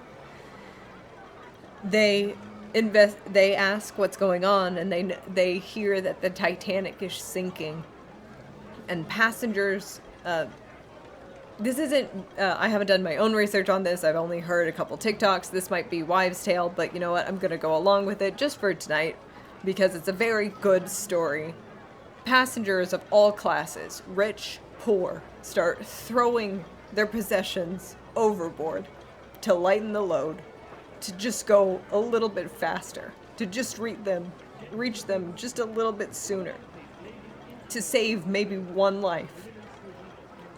And that, the Carpathia is the example of the indomitability of the human spirit, and how, because the Titanic disaster is all about class, the Carpathia, the thing that saves it, when humanity is questioned, class melts away. And that is one of the things that really gets me about the entire ordeal. Water reaches boiler room number 4, as well as the second row of portholes underneath Titanic's bow, my bad, nameplate. We care so much, we all exploded. We all need a Carpathia in our lives. It's true. It is such a human story. And, if you're making a movie about the Carpathia, which somebody needs to do, with, we've been obsessed with the Titanic for a long, long time. We've made a lot of movies about them, but none has been as impactful and as in the cultural zeitgeist as the Cameron movie, especially now, even 30 years after its release. So that, I think, is if you are making a Carpathia movie, remember that. Remember, it is all about class. And to be a companion piece with Titanic, which everyone will view this eventual hypothetical Carpathia movie as, that would be the thing that I say harp in on. It might, you know what? It might be me who's making this Carpathia movie. Maybe one day, but it's all about class. And that's the thing you need to remember. And it's all about how when humanity is questioned, class does not matter.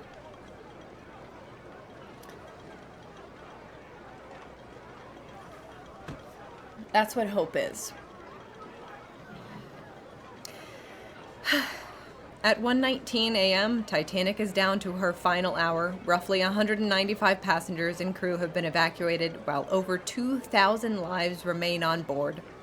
Still believing that the Titanic is unsinkable.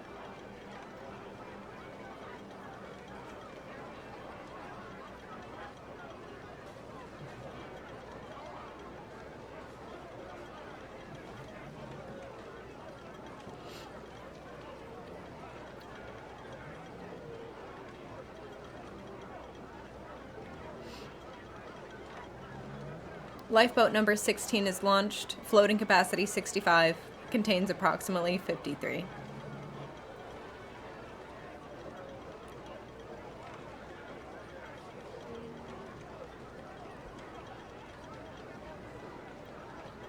1:20 a.m.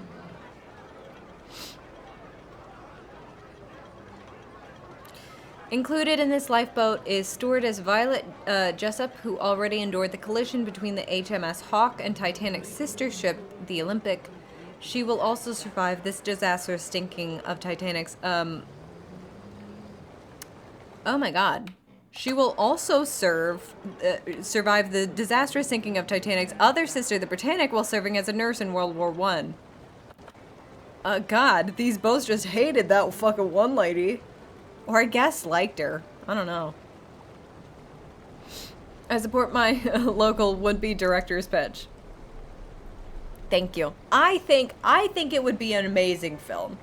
It's already touched upon in A Night to Remember, the 1958 movie depicting the Titanic sinking. It's one of like the seminal works that almost every other Titanic movie is borrowing from, right?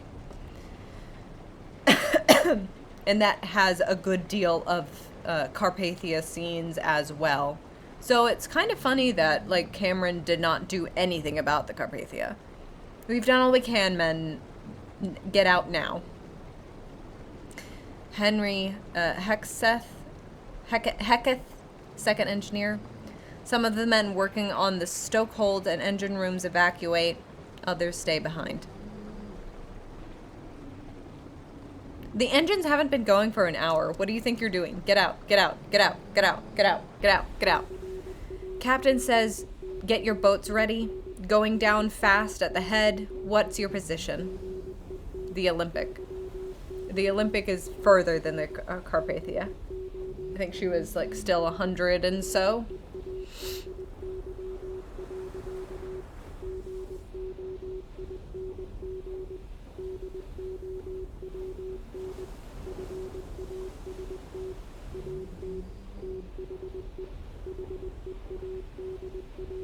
Ooh, she's trucking though.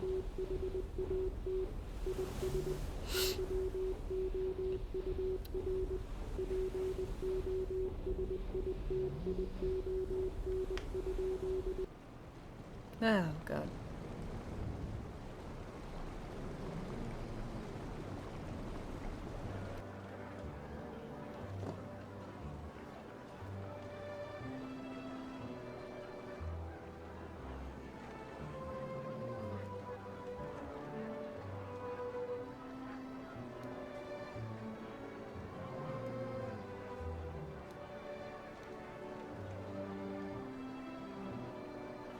The mystery ship remains on the horizon. Titanic's crew has made every effort to try to reach her via wireless, distress rockets, and Morse lamp. Unfortunately, they have yet to see a response.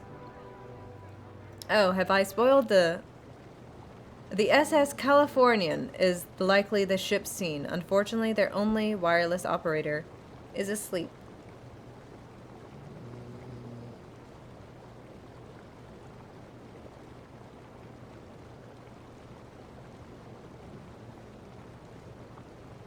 Never come to a Californian with a problem. They won't help you. I mean, I bet he had it in mind, but it was already like 3+ hours in an era where that wasn't common. I would be down for a 4th hour if it showcased the hope and good of humanity, though. I seized his hands and wouldn't let go. Come with me, I screamed as loud as I could, and I still holding his hands tight. There was room in the boat. It was only half filled, but an officer ran forward and clubbed back Ingvar. This officer tore our hands apart, and the lifeboat was let down. As it went down, I looked up. There, leaning over the rail, stood Kurt and Ingvar side by side. I screamed at them again, but it was of no use. They waved their hands and smiled. That was the last glimpse I had of them both. Dagmar Brühl, second-class passenger. Yeah. That is what people were kind of saying, I guess, because I wasn't a part of the Titanic during the VHS era, that it was, of course, first released to, is that apparently the Titanic was released on 2 VHS films, right?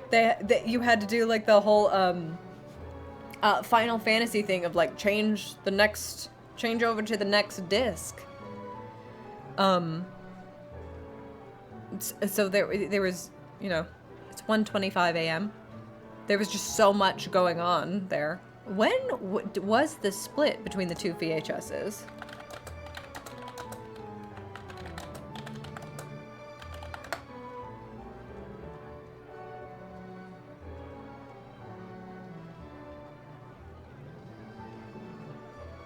Lifeboat number 12 is launched. Floating capacity 65, contains approximately 42. Stand by to lower.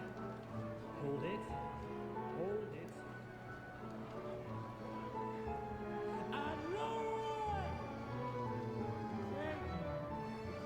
Steady, Lifeboat number 11 is launched. Floating capacity 65, contains approximately 50. They're starting to come out a lot faster now.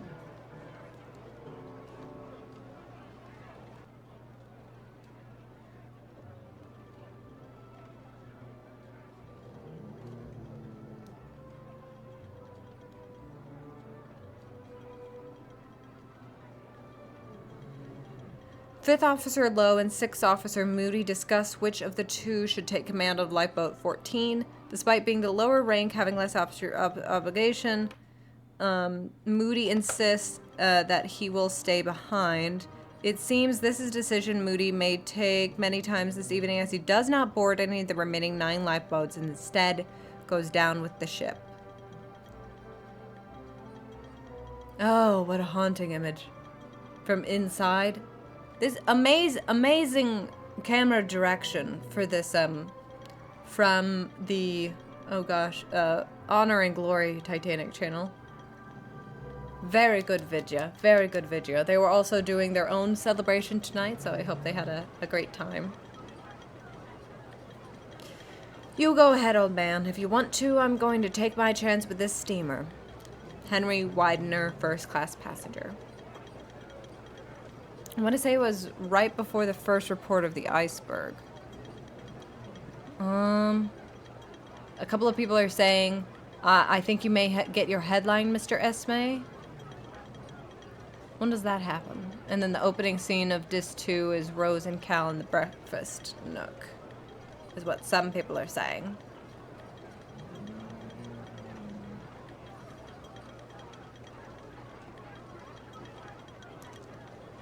It's a good place to split it.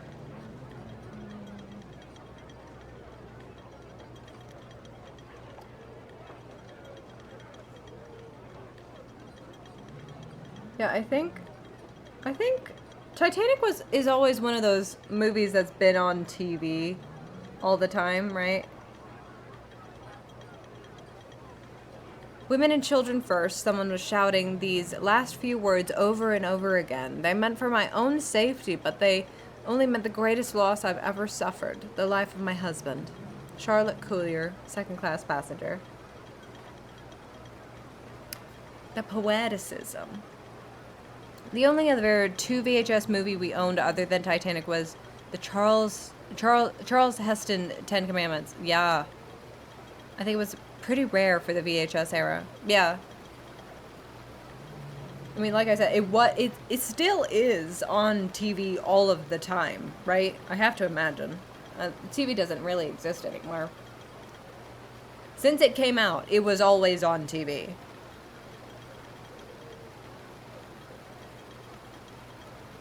But like, it was the movie for a long time, remember, right? It was Titanic, and then it was upseated by, what was it, Frozen?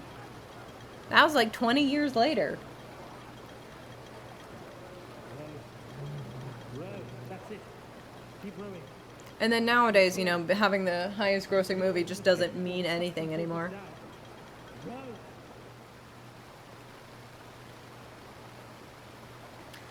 I went on deck and met a sailor who asked me to help him lower the boats. The sailor said, "Take a chance yourself." I did, as did my friend, but the officers came along and ordered us off the boat.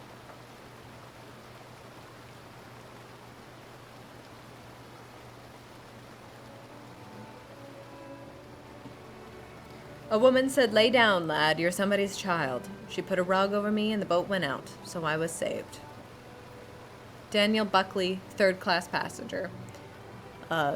This is the lowest class quote we've heard so far.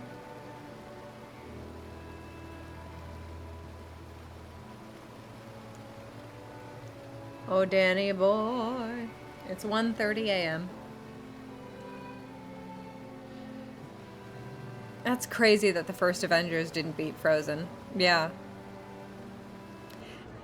The Avengers lifeboat number 14 is launched.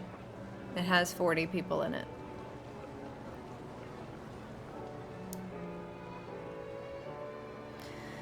In a sign of things to come, Officer Lowe is forced to fire warning shots into the air as the boat is lowered. Ooh, what's this going into the... Lifeboat 13 is launched, carrying 55 people. We're in the engine room, the boiler room, one of the two. Something like this.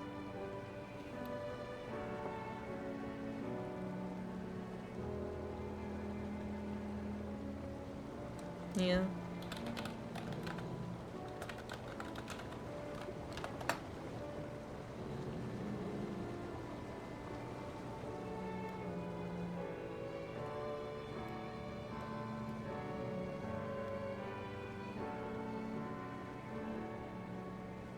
Oh yeah, Titanic with the re-release that happened a couple years ago, it's still above Infinity War now. In the midst of all these stunning blows, one disparaging fact alone seized my thoughts. I knew, and a woman is never wrong in such matters, that I had seen the last of my Ben. And that I had lost the best and truest friend, the kindest and most thoughtful husband that ever a woman had. Esther Hart, second class. Oh. Not the nice carpet.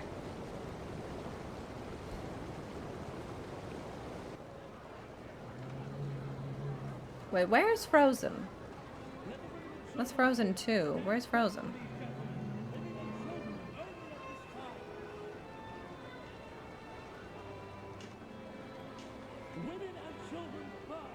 The Avengers.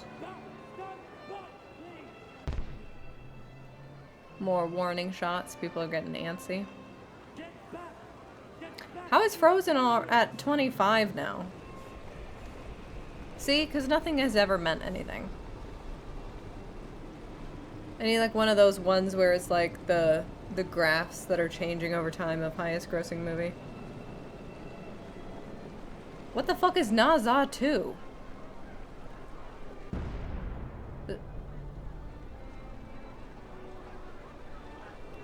A Chinese animated film is the fourth highest grossing movie of all time. I don't even know what it is. Good luck to them, though. How many fucking Avatar movies are in the top 10? Too many.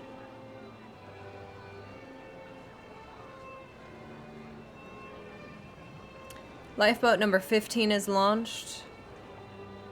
Floating, okay. This one's 68, people. We stuffed 15 up good. We stuffed 15 up good. Lifeboat number 15 is the only lifeboat of the night to be lowered at or beyond floating capacity. Oh, the lower staircases, they're starting to go.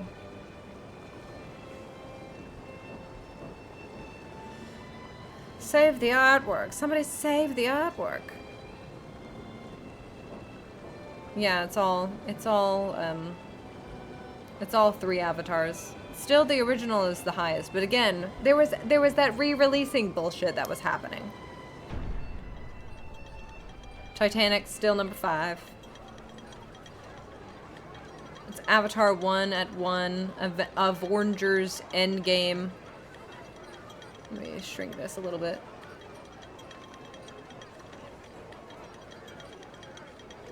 Avengers Endgame. Avatar 2. That Chinese animated film. Titanic. Force Awakens. That's the first of the new trilogy. Infinity War.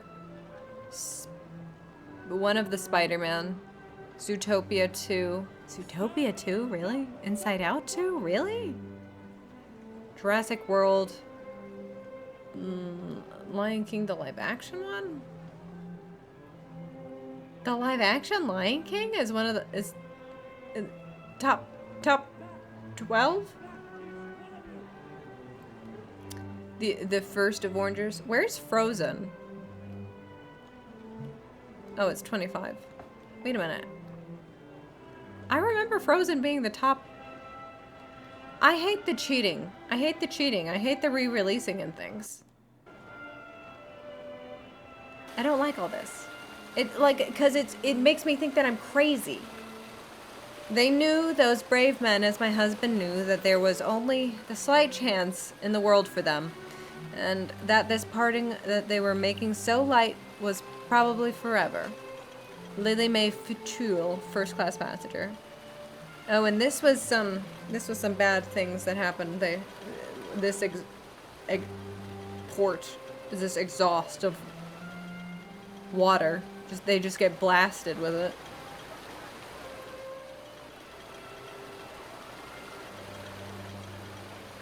Are they really playing the Star Spangled Banner right now? I saw Endgame. There were 3 releases for Endgame. See, it's cheating. It's cheating. You release it once and you count that. Jesus Christ.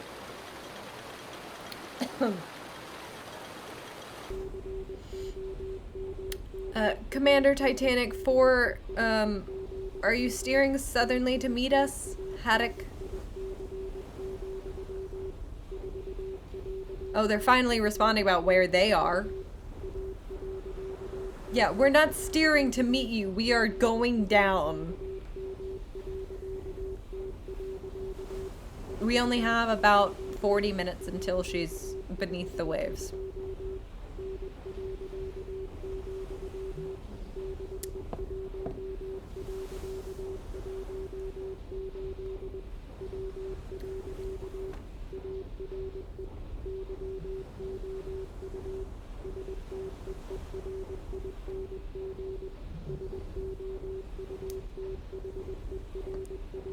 The last one had additional scenes with Stan Lee tribute. Wow. I mean, you went to it, I'm sure you enjoyed it, but that just, like, that pisses me off so much. I don't need DLC to go see a movie again. That's what the fucking DVD release is for.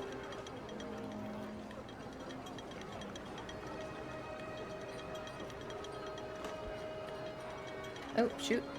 As Titanic's power begins to dwindle, so does the range of her wireless. For this moment, her calls for help are no longer heard on land.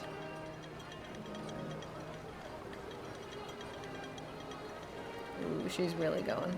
She's really tilted.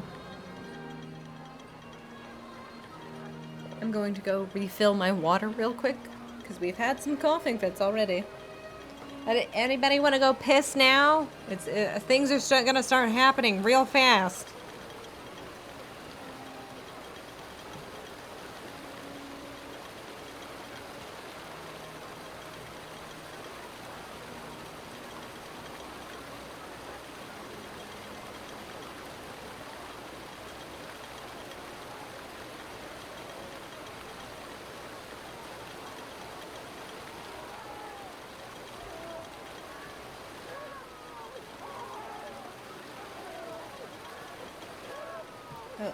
Oh, the drama.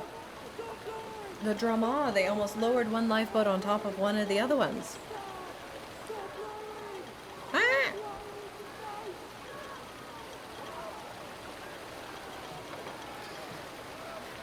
Yes, this was big drama.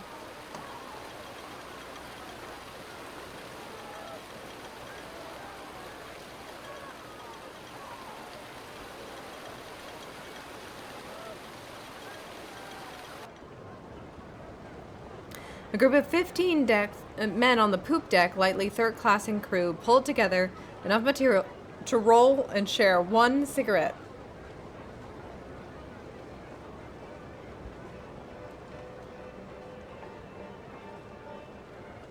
How do we know about this?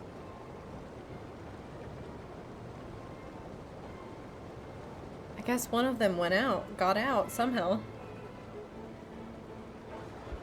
They were still in the rooms at this point. They were still in the rooms. It's 1:40 a.m.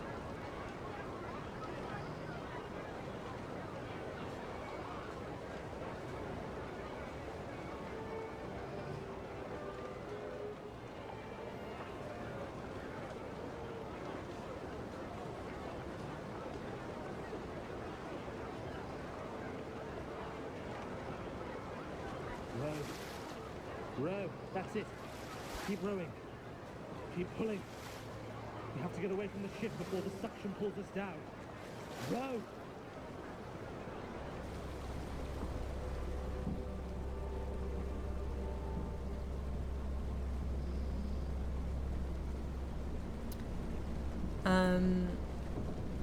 The most recent Avatar had different Avengers trailers, so you had to see Avatar 3 times to watch all the Doomsday teasers.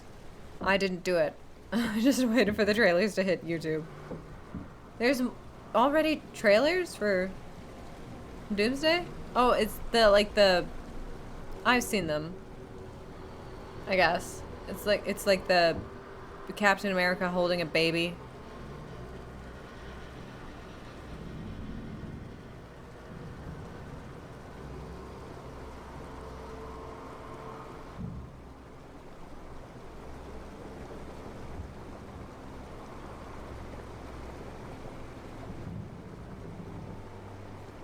Yeah, it kind of just seems like a smart move to wait for things to come out on YouTube. Oh, lights are going out.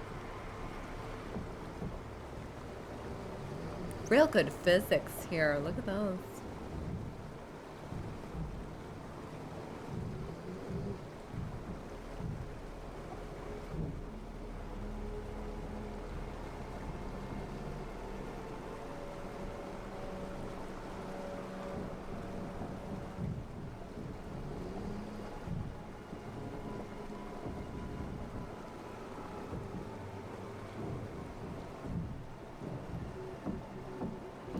Tell Captain we are putting the passengers off in small boats.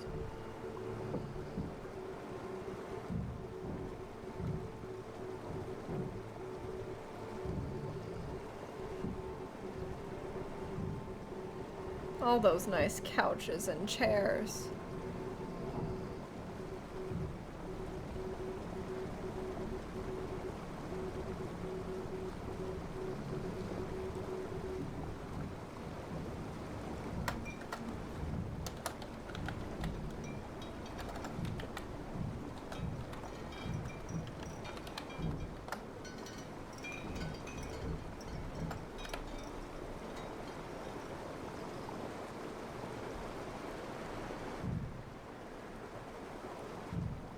Yeah, those combined is like 1:30 of footage. Yeah. Well, teasers aren't meant to be long.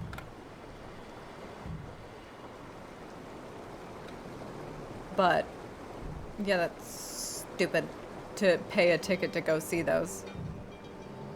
Not that, you know, if that's what you like, but...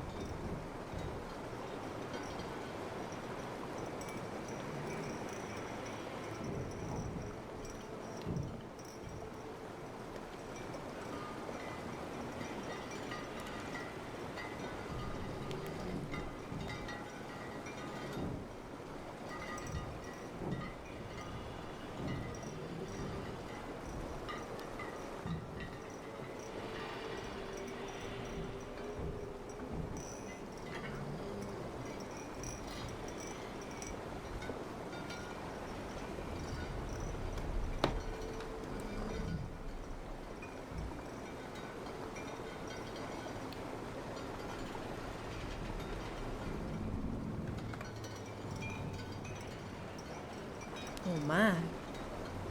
Yep, things are happening now. I don't know anyone who did, so I imagine it probably backfired, yeah.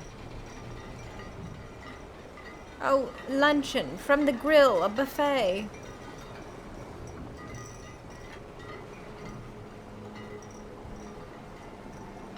We are 15 plus about 20. Yeah, we're about half an hour from the thing fully going down.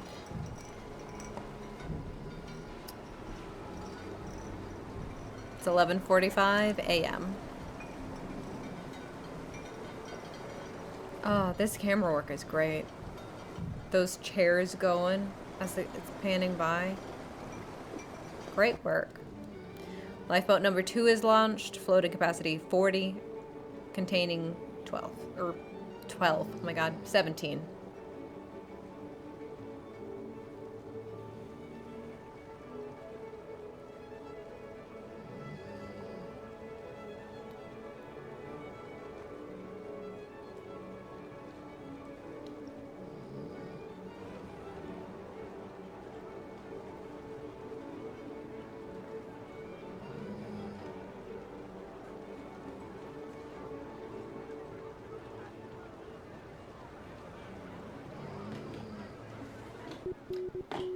Engine room getting flooded.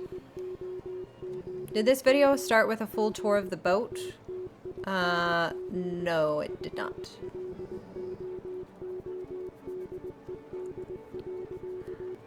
Oh, do you want the boat tour? I could take you. Titanic's wireless range continued to shrink one by one. Nearby ships hear from Titanic for the last time. Do you want the Titanic tour? I can take you to the first, second, third floor. There's water already up to the E deck. You don't want to see any more. Get off the ship.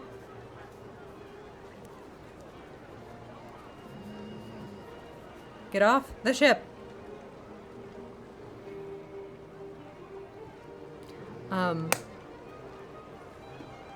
Yeah. I mean, do you not know? I feel like everybody kind of culturally, especially with the Cameron movie, like just knows what the ship kind of looks like, you know?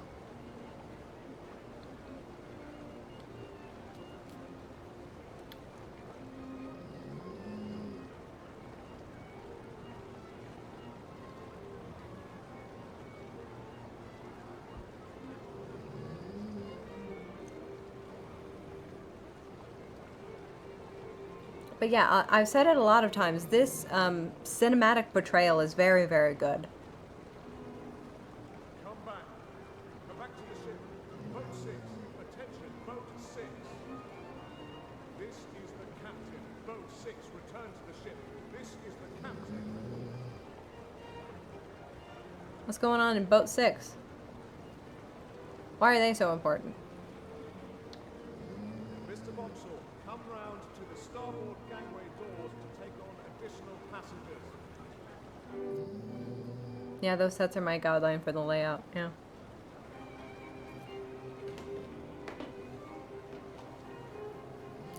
God, look at how much of her is already underwater.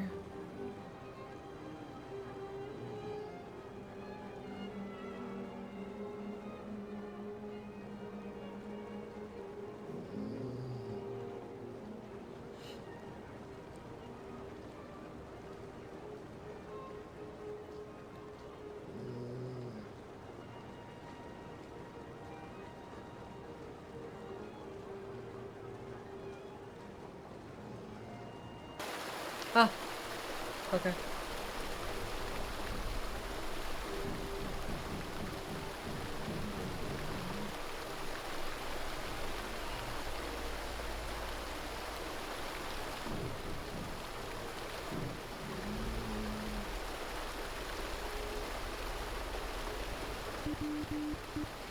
We are rushing to you, says the Baltic.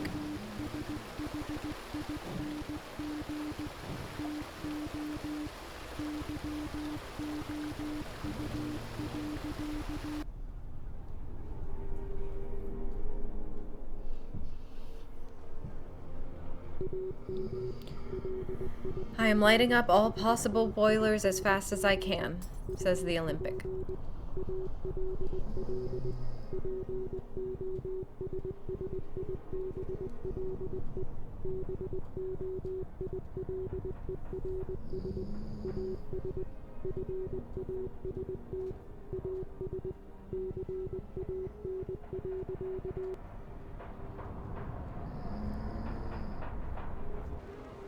The moaning and the groaning. It is 1:50 a.m.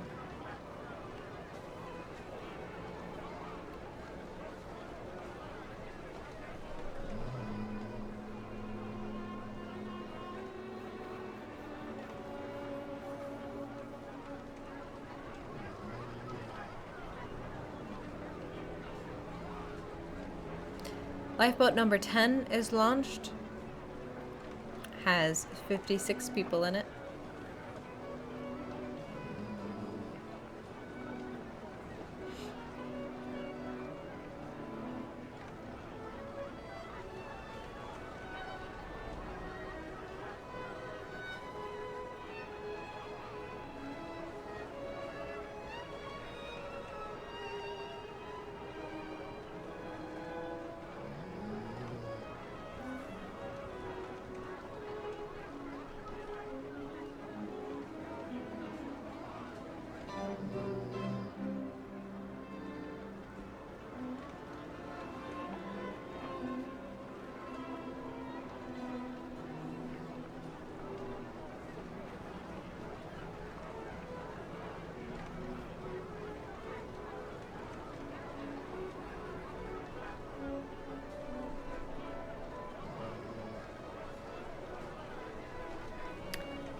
Raise your hand if you're just sad right now.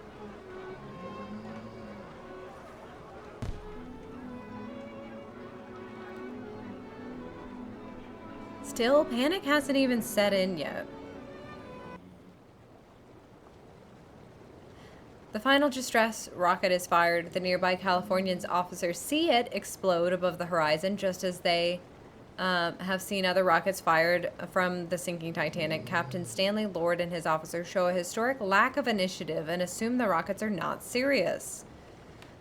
Captain Lord will face scrutiny for this inaction for the rest of his life. And good. Again, never go to a Californian with a problem. They won't fucking help you.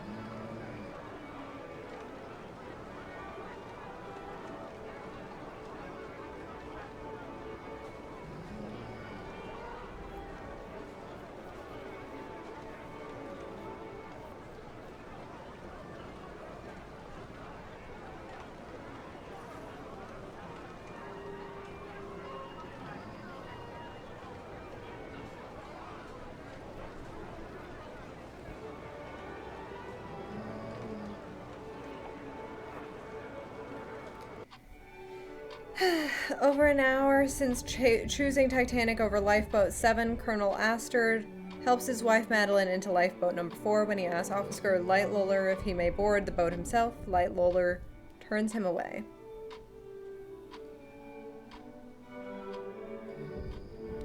Astor will not survive the sinking.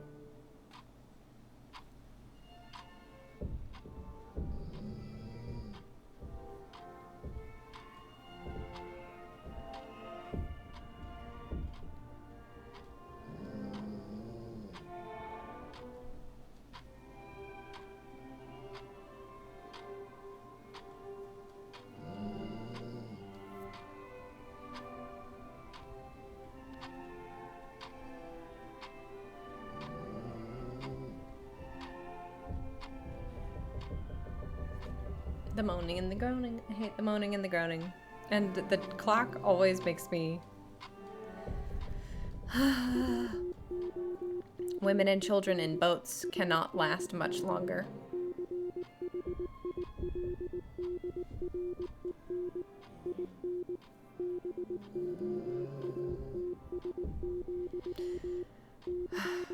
Alright. We're tired. We're cold. But we now are able to see that, like, the ship is tilting to such a degree that we need to get out. Right? We already had the warning shots fire off plenty long ago.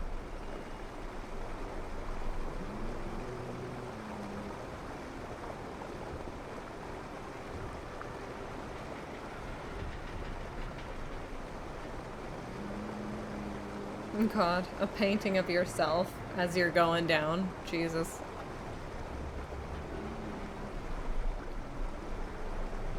Oh my God, there's bread still set out.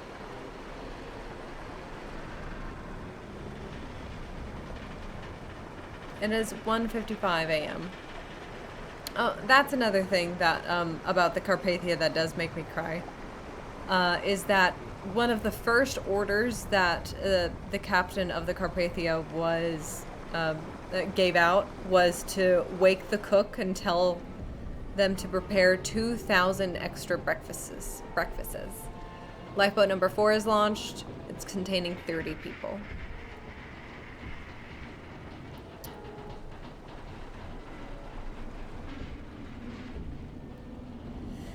Once Titanic disappears beneath the surface, lifeboat number 4 will be one of the only 2 boats to brave the potential swamping and mount a rescue of those left behind. They managed to save about 6 men from the freezing water.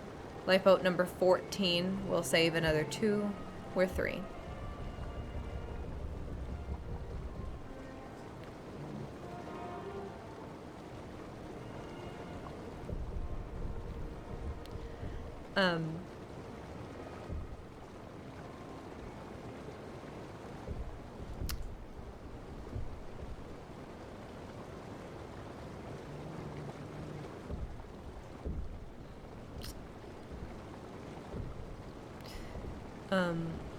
What was I saying before?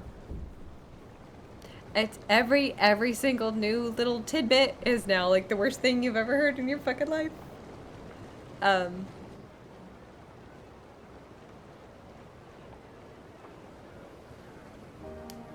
There are worse things. These people that are going out on this ship couldn't even conceive of genocide, though. Right? We're not even in World War I yet, let alone World War II.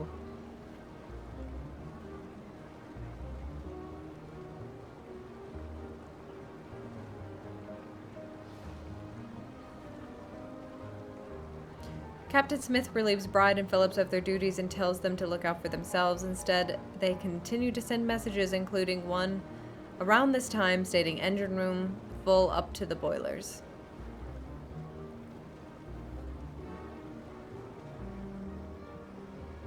Nerds. Nerds and their Harbies. It's like me trying to rip my computer like out of my wall. Like going, no, I have so much more Caprice stuff staying saved on here. Women and children first. Captain Smith orders the nearby half-filled lifeboats to return to ship and pick up more passengers. Boat 6 return to the Most make no attempt to do so. As Quartermaster Hitchens puts it, it is our lives now, not theirs. Okay, that's kind of a piece of shit thing to say. Although, you know, I guess it really is life or death for them.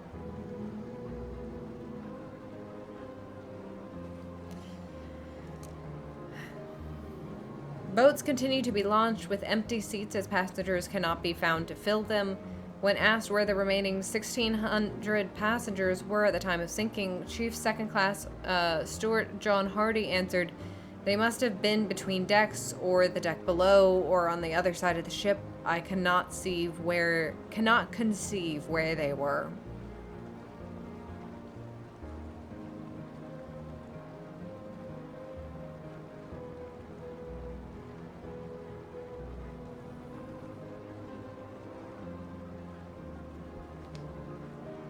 Maybe if you stopped playing this honky-tonk music, people wouldn't be so lulled into a false sense of security.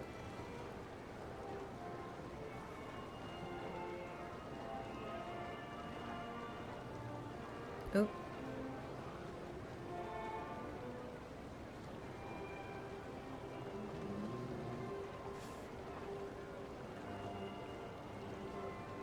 We're almost at another marker here. The RMS Carpathia continues towards Titanic's position at full steam, almost hitting an iceberg herself at one point. Her crew stands by the gangways with ladders, planks, coffee, and brandy, ready to rescue passengers from the sinking ship. It is now clear that Carpathia is Titanic's only hope. She will arrive in roughly 2 hours. Unfortunately, Titanic will be gone in 20 minutes.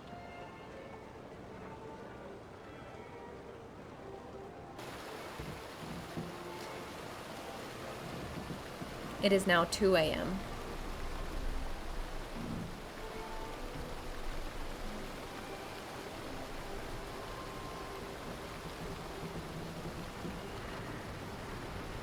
Collapsible boat C is launched. Floating capacity 47. Contains approximately 43. Carpathia chef was ordered to prepare 2,000 extra breakfasts. They picked up about 700 people. So that means there was about 1,300 breakfasts that went cold that morning. Managing Director of the West Star Line, J. Bruce Ismay, having spent the previous hours loading and launching lifeboats, steps into Collapsible C as it is lowered. He will face public ridicule for the rest of his life for saving himself when so many perished. The argument continues to this day. Ismay, a passenger, had the right to empty seat on Collapsible C. Around this moment, Titanic's wireless is heard for the last time.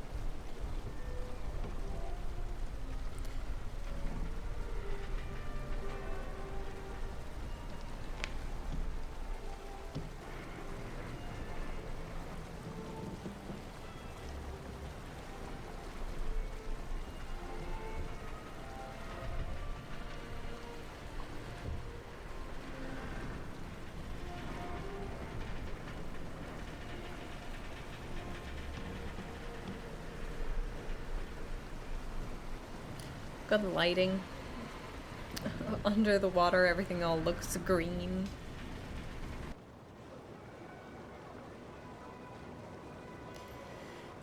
Goodbye, friends. I am too old to fight the Atlantic. Johann Lindell, third class passenger.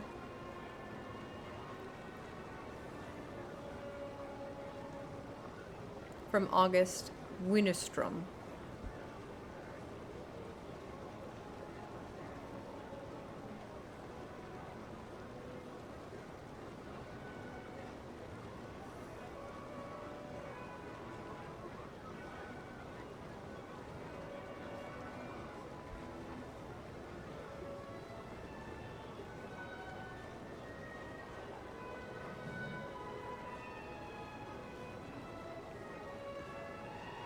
Again, things still, like, not all that hectic.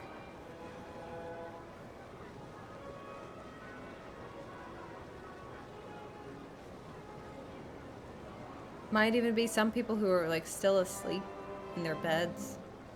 Water hasn't reached, you know, these back ones, even though it's tilting so severely. That would be a horror. You know, going down. Being woken up as the ship's like, good.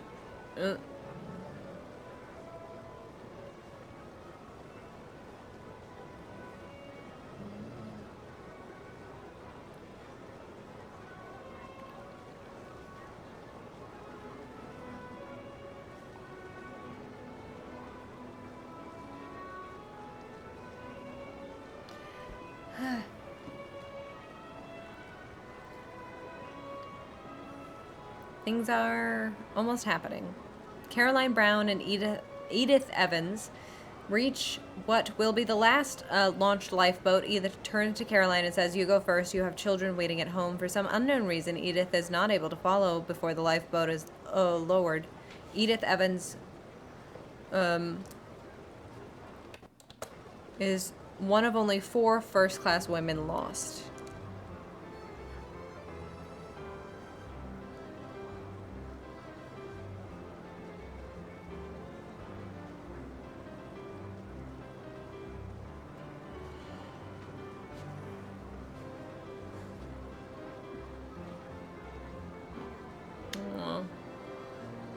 My puppies hate it.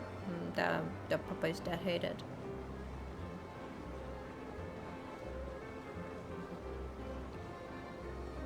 I'm being very cringe to them. You know, with all these lights on, we're supposed to be asleep already. Well, it's 2:05 a.m.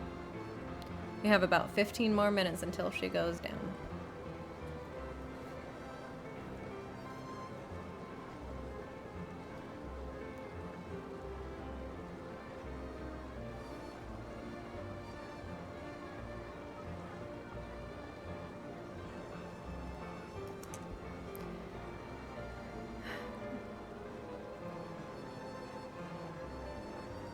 Collapsible boat D is launched. Capacity 47, contains 20. I want to know, what does the collapsible ones look like? Collapsible boat D is the last boat successfully launched from Titanic. Roughly 660 passengers and crew have been evacuated to this point.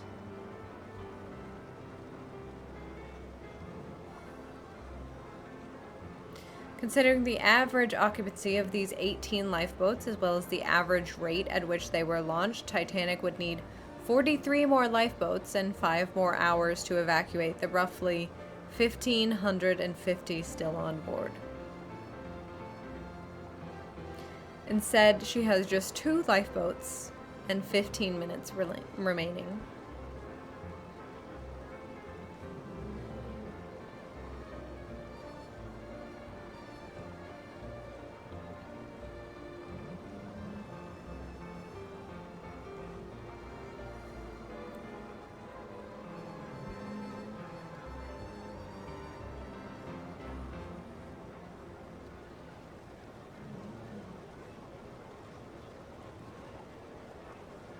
How about everybody just move to like the back and we can balance it out? Yeah, she has been sinking for the past like 2 hours, but like the difference between like this and gone is so fast. Bride and Phillips agree their messages are no longer transmitting. They abandon the wireless room just minutes before it's engulfed by the ocean.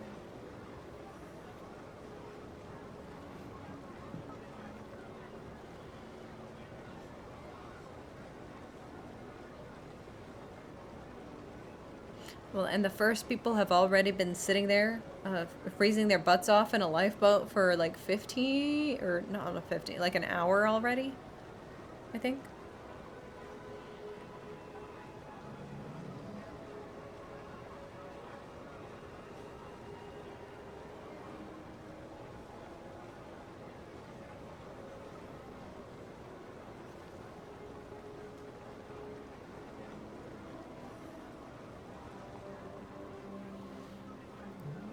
He was a brave man. I learned to love him that night, and I suddenly felt a great reverence to see him standing there sticking to his work while everybody was raging about.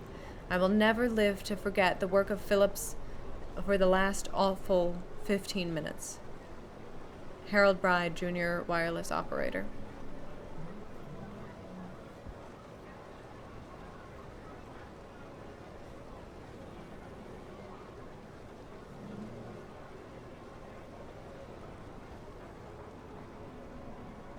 That's a bro. They didn't show the bro-ness of the 2 wireless operators. Enough in the movie. They were bros.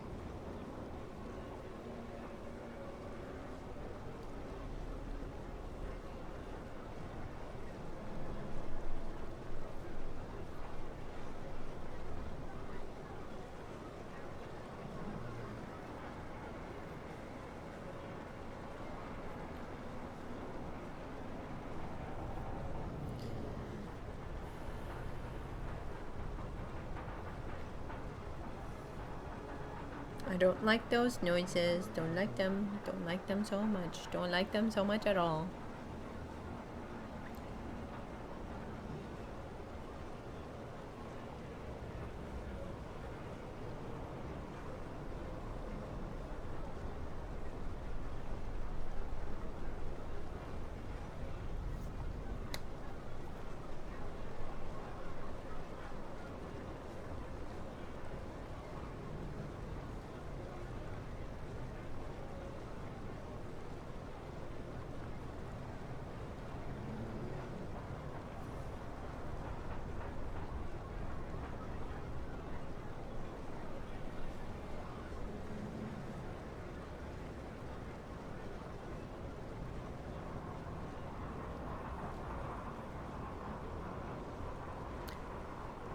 I don't think a boat should be like that. Yeah.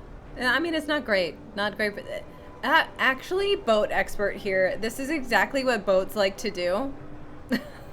And she's in her car. She's got her tunes on, and the AC is on. It's 2:10, by the way.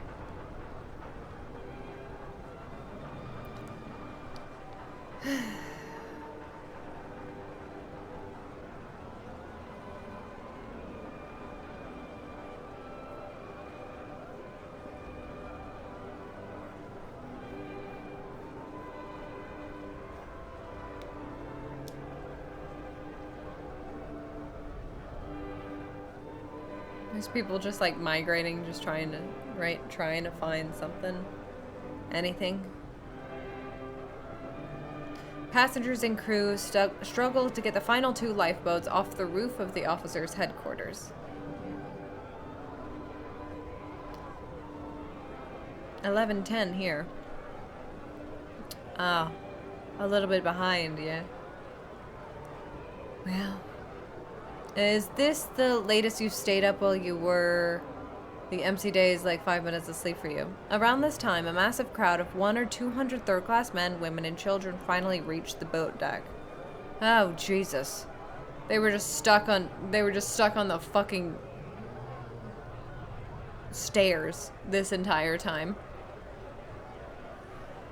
Oh yeah, no. I was staying up till like 4 or 5 in the morning for March Caprice days sometimes. Sometimes it was like 2 or 3, sometimes it was 4 or 5. Following an evening of upbeat ragtime and calming religious arrangements, Titanic's orchestra plays a final somber tune to conclude their infamous performance. All 8 members of the orchestra will go down with the ship. But I did this year as opposed to last year's for previous years for March Caprice. Oh.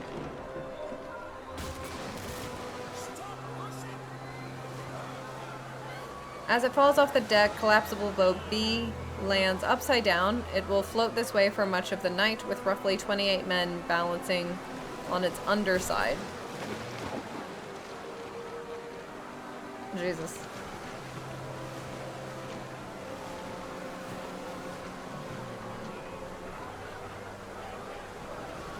They just jump right down. Where's Jack and Rose? Well, they're, where are they? I guess they might be heading towards the, what is it, the bow or the back of the ship? The strains of Nearer, My God, to Thee came clearly over the water, so solemnly, and a solemnity and so awful that the words cannot express it. Jacob Gibbons, second class steward.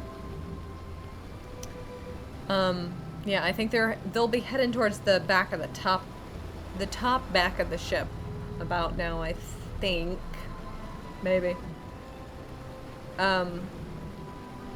But this year, as unlike previous March Caprice years, I got to sleep in, right? So I stayed up till like 4 or 5, but I would like wake up at like 9. So I still got like good hours of sleep. Which is good. It was very good for me.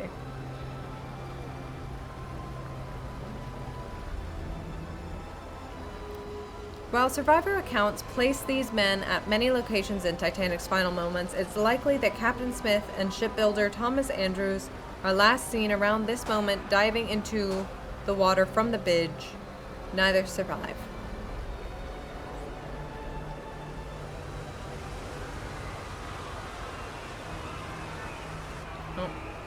Titanic takes an unexpected plunge, and those working on the final 2 collapsible boats are washed away.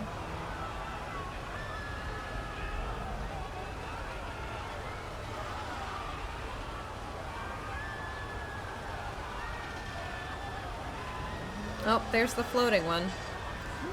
It's 2:15 a.m. We have about 5 more minutes.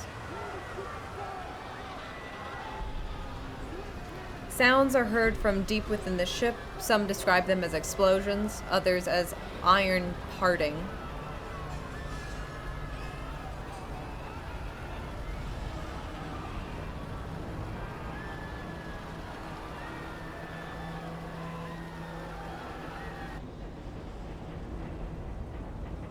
Oh, the top-down view. This is crazy. So like 1 to 4, y'all just rest, laid on pillow, closed your eyes and said, I'm good now. It was basically, it was very much like that a lot of the times.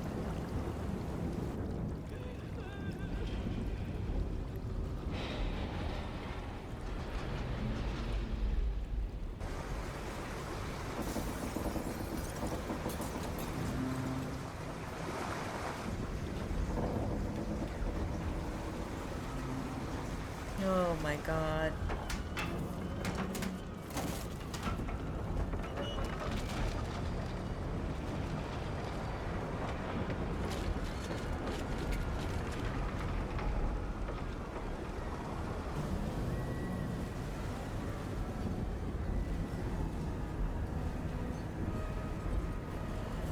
Damn.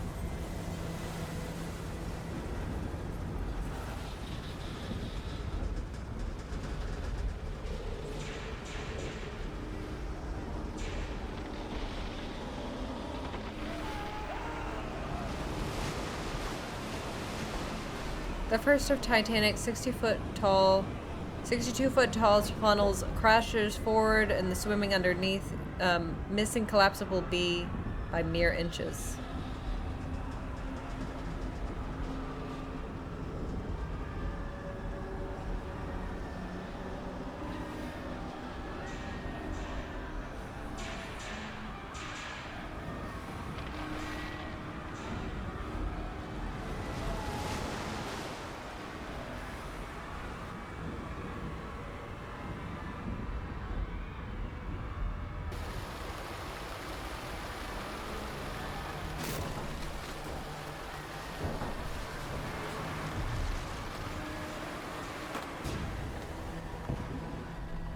I'm not saying anything right now, am I? I mean, what is there to say?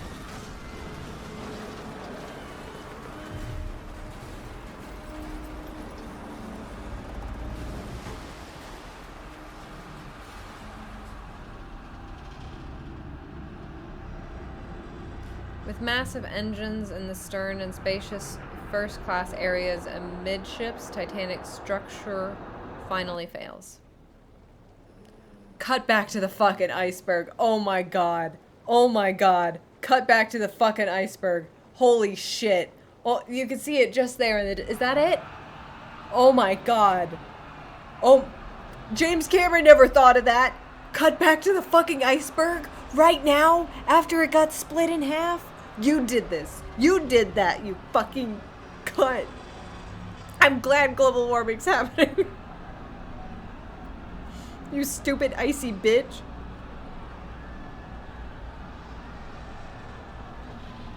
So, I'm trying not to yell too much, so I'm like, even though I probably yelled.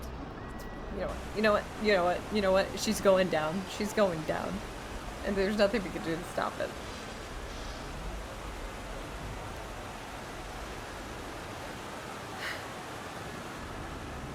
Senator Smith, can you describe the manner in which she went down? I did not see her go down, says Mr. Estime.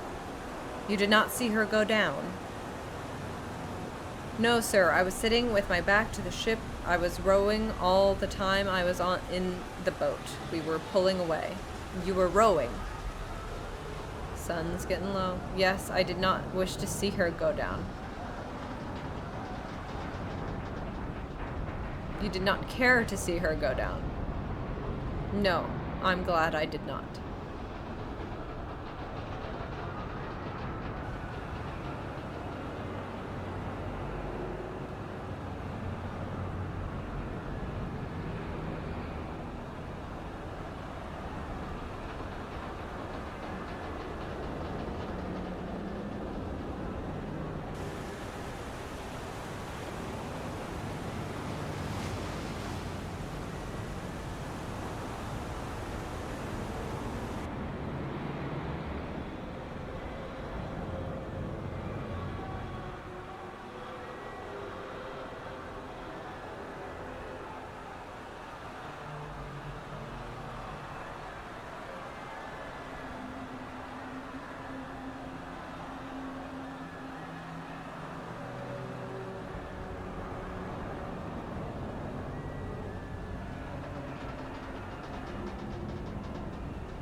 How bright the stars look.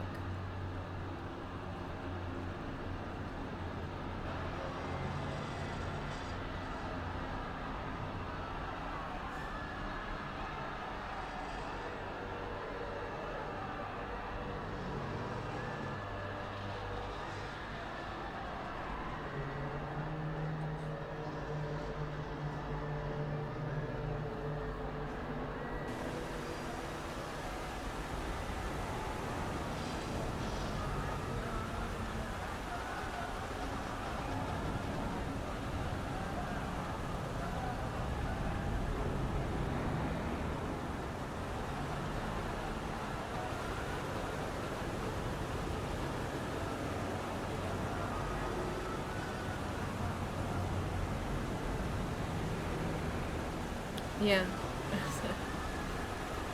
The team did a really good job on the Foley being really horrifying.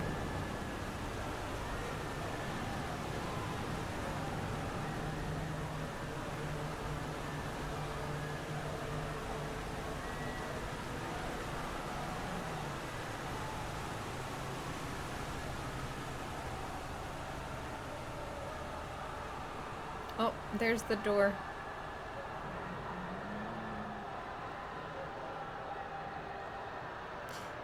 The RMS Titanic disappears into the calm Atlantic Ocean.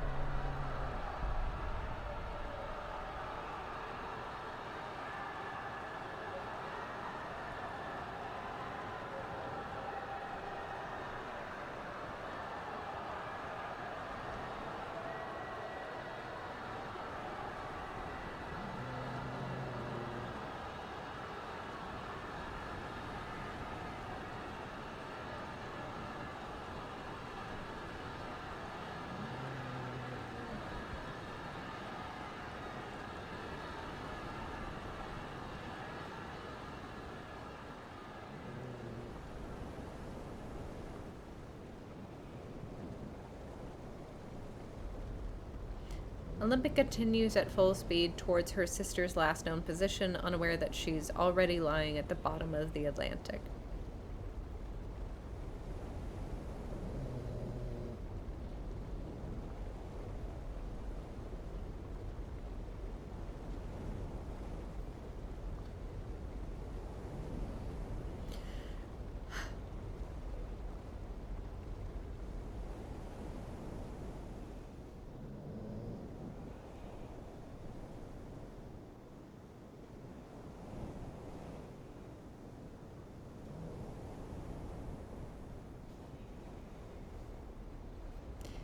"3:30 a.m.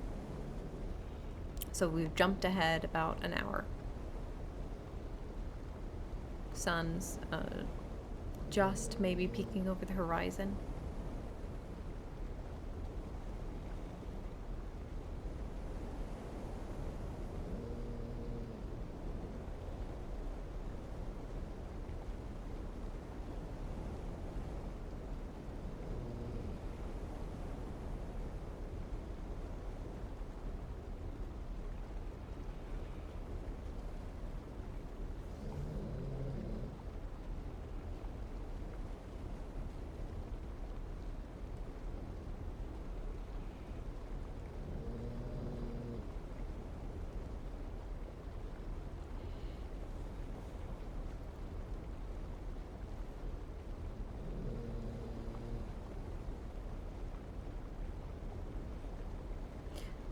The Carpathia was still looking for a ship.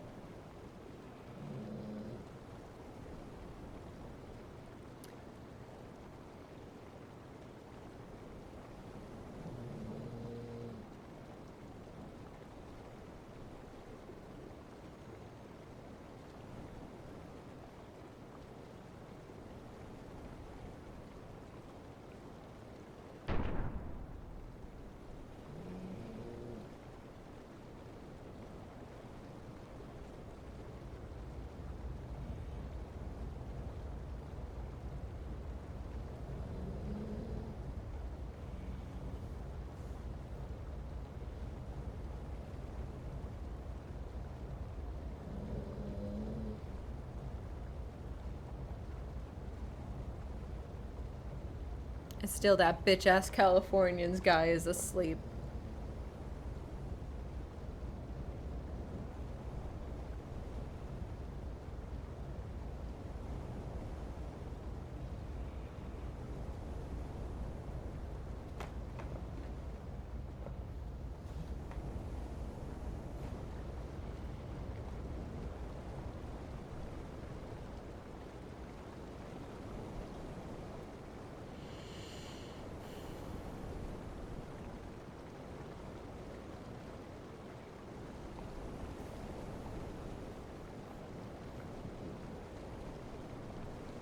Quiet. After hearing the hissing of the pressure for all night, the orchestra, the screams, so quiet.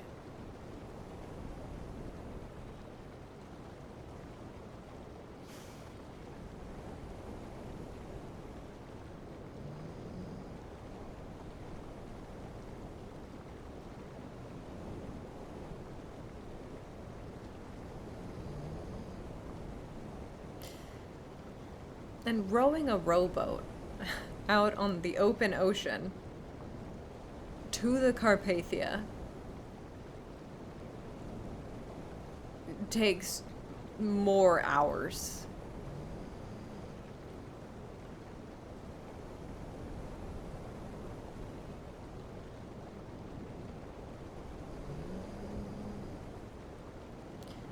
It's 4:10 a.m.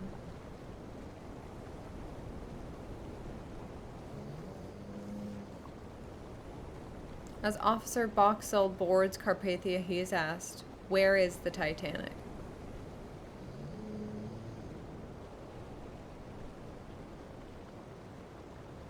He replies, "Gone."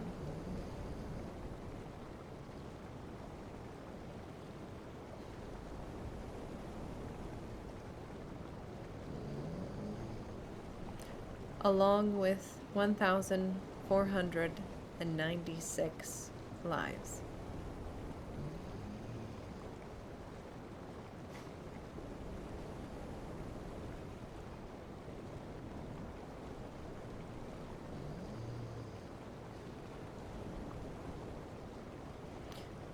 By 8:30 a.m., all 712 survivors are safely aboard Carpathia, their journey far from over.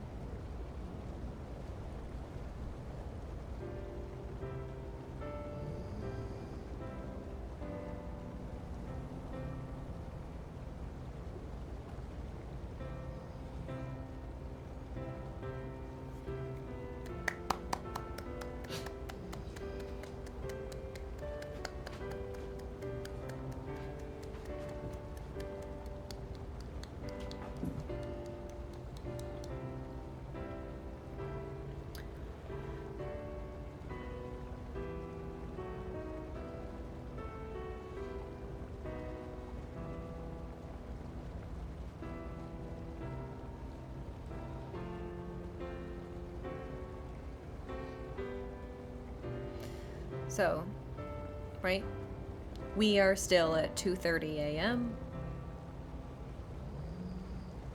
Unfortunately, it ended the same way this year. Yeah.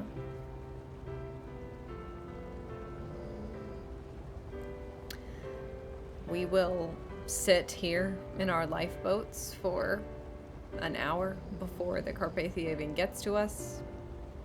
We will finally get to them in another hour.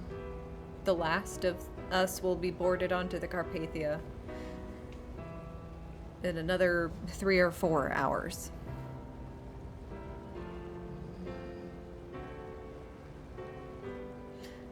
But again, this was a wonderful rendition of Titanic Sinks in Real Time by Titanic Honor and Glory. Give them a subscribe, give them a like. Check out their the rest of their channel. They've been doing some great stuff lately, including their live stream tonight. In memory of all those aboard Titanic on her fateful maiden voyage.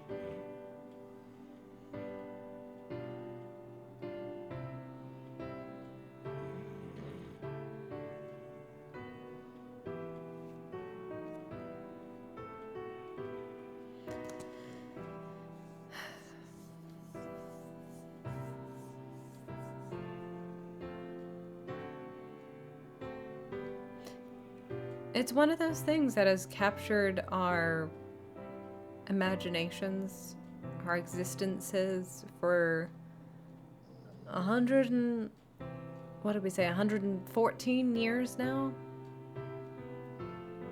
Not looking like it'll go away anytime soon.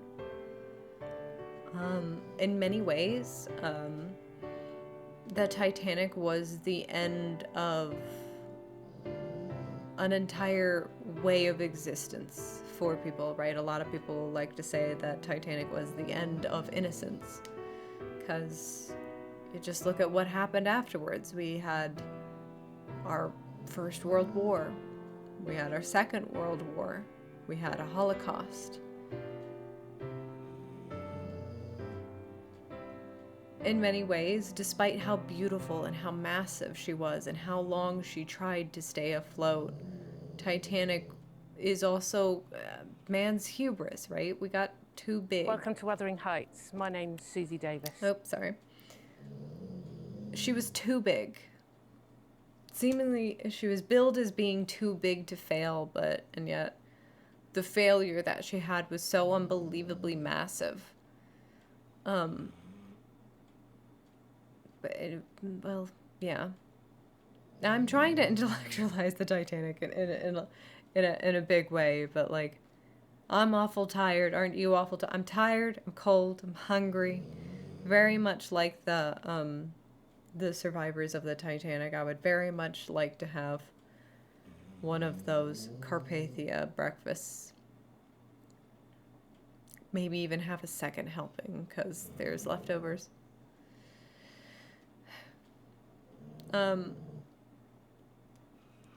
Tragedies only got exponentially worse after this. We kept building, and a lot of our building power and energy went towards building weapons of war, weapons of mass destruction. It does speak volumes that no one tried to recreate a ship of that size. I think, what is it? It's everybody likes to compare it to,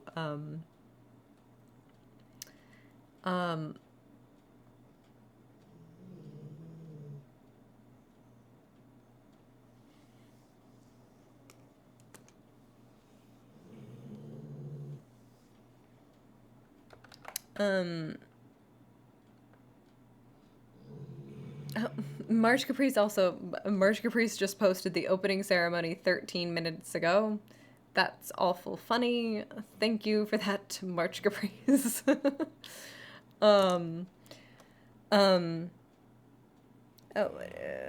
Titanic and other big boat.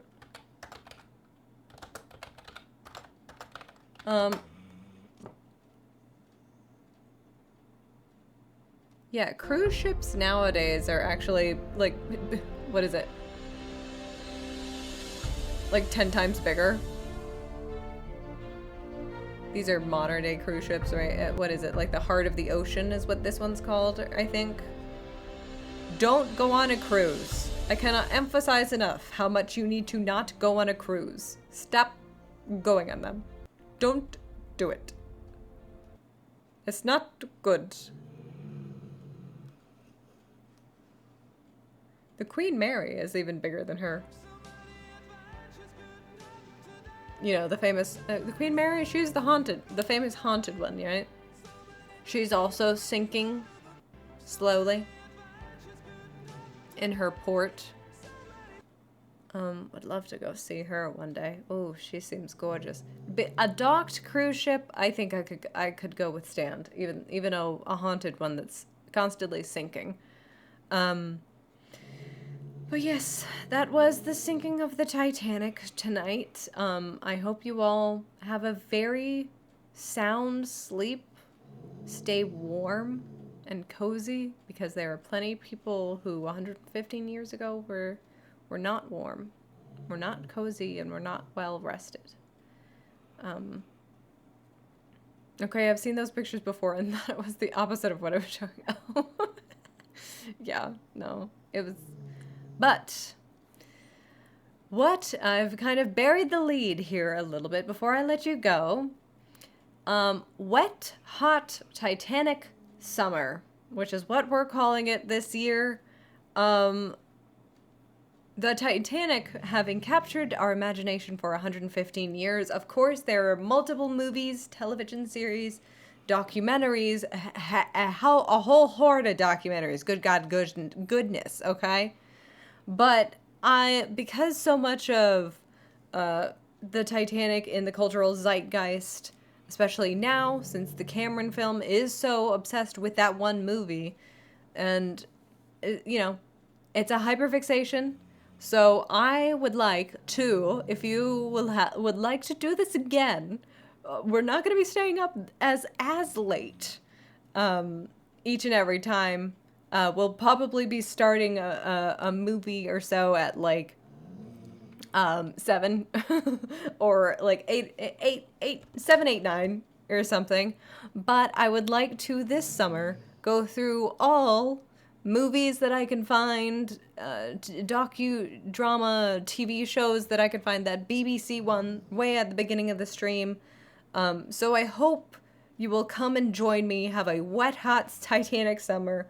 We'll probably do 1 or 2 of these a week.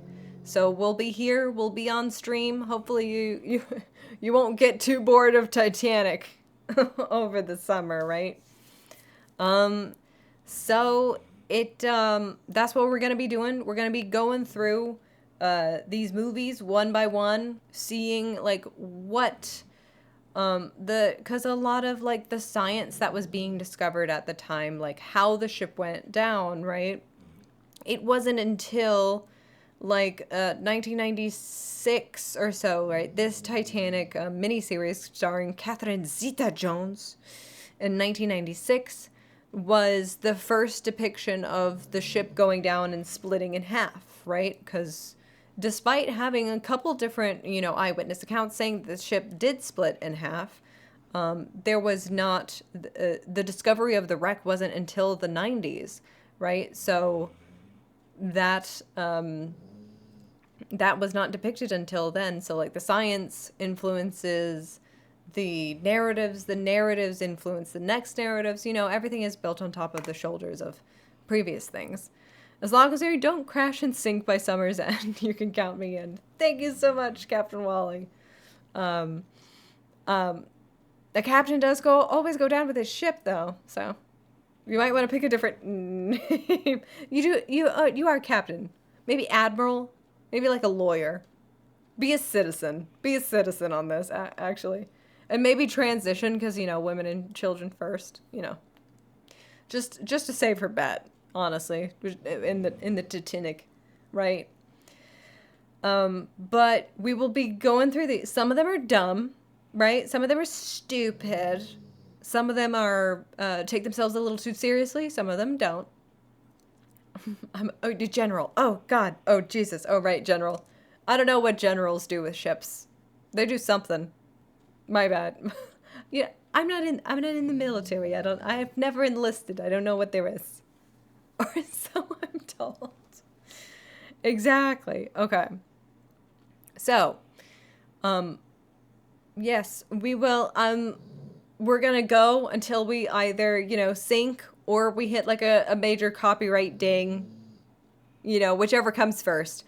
And we'll be doing our like media literacy stuff, right? What is influencing what? Because especially one of these, which one is it? I think it's this one, the Titanic from the 43. That was a propaganda film that was produced by the Nazis. So this is a big one, and believe it's this one that we're gonna have to put our media literacy caps on, right? Because one half of media literacy is determining what is this thing saying, and then the other half is why. Who made this, and why are they trying to tell me this thing, right? So, that is what to look forward to for this summer, this wet, hot Titanic summer, even though, it wasn't a hot thing. It's just what summer is. Yes.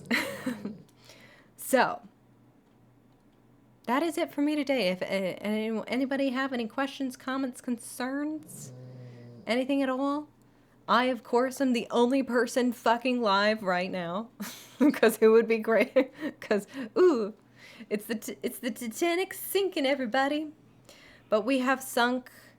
And, again, I hope you all have a very warm night. Hopefully not in an uncomfortable way, but that will be all for me tonight. And, you know, the indomitability of the human spirit. We always just need to watch out, look after each other. You never know when tragedy will strike. And we need to just always look out for one another, see how we can help, right? Embody the spirit of the Carpathia and not the Titanic and stress and fucking over other people to survive. Let's hope that we never get put in this situation where it's a you versus me kind of question. We are always trying to avoid that situation. And don't go on a cruise. Don't do it. Don't go on a cruise. Don't go on a cruise. What should I play you all off with? Shall we watch one more of this will be a great one to go out on. Okay, this is one more of the Titanic revisiting history, Titanic model sinking. And where can I buy my model, my biblically accurate Titanic sinking model that sinks the same way every single time? Please, where can I buy this? But yes, take care of one another. Be nice, be warm, have a great night. You are not sinking. Titanic. Titanic. Good night.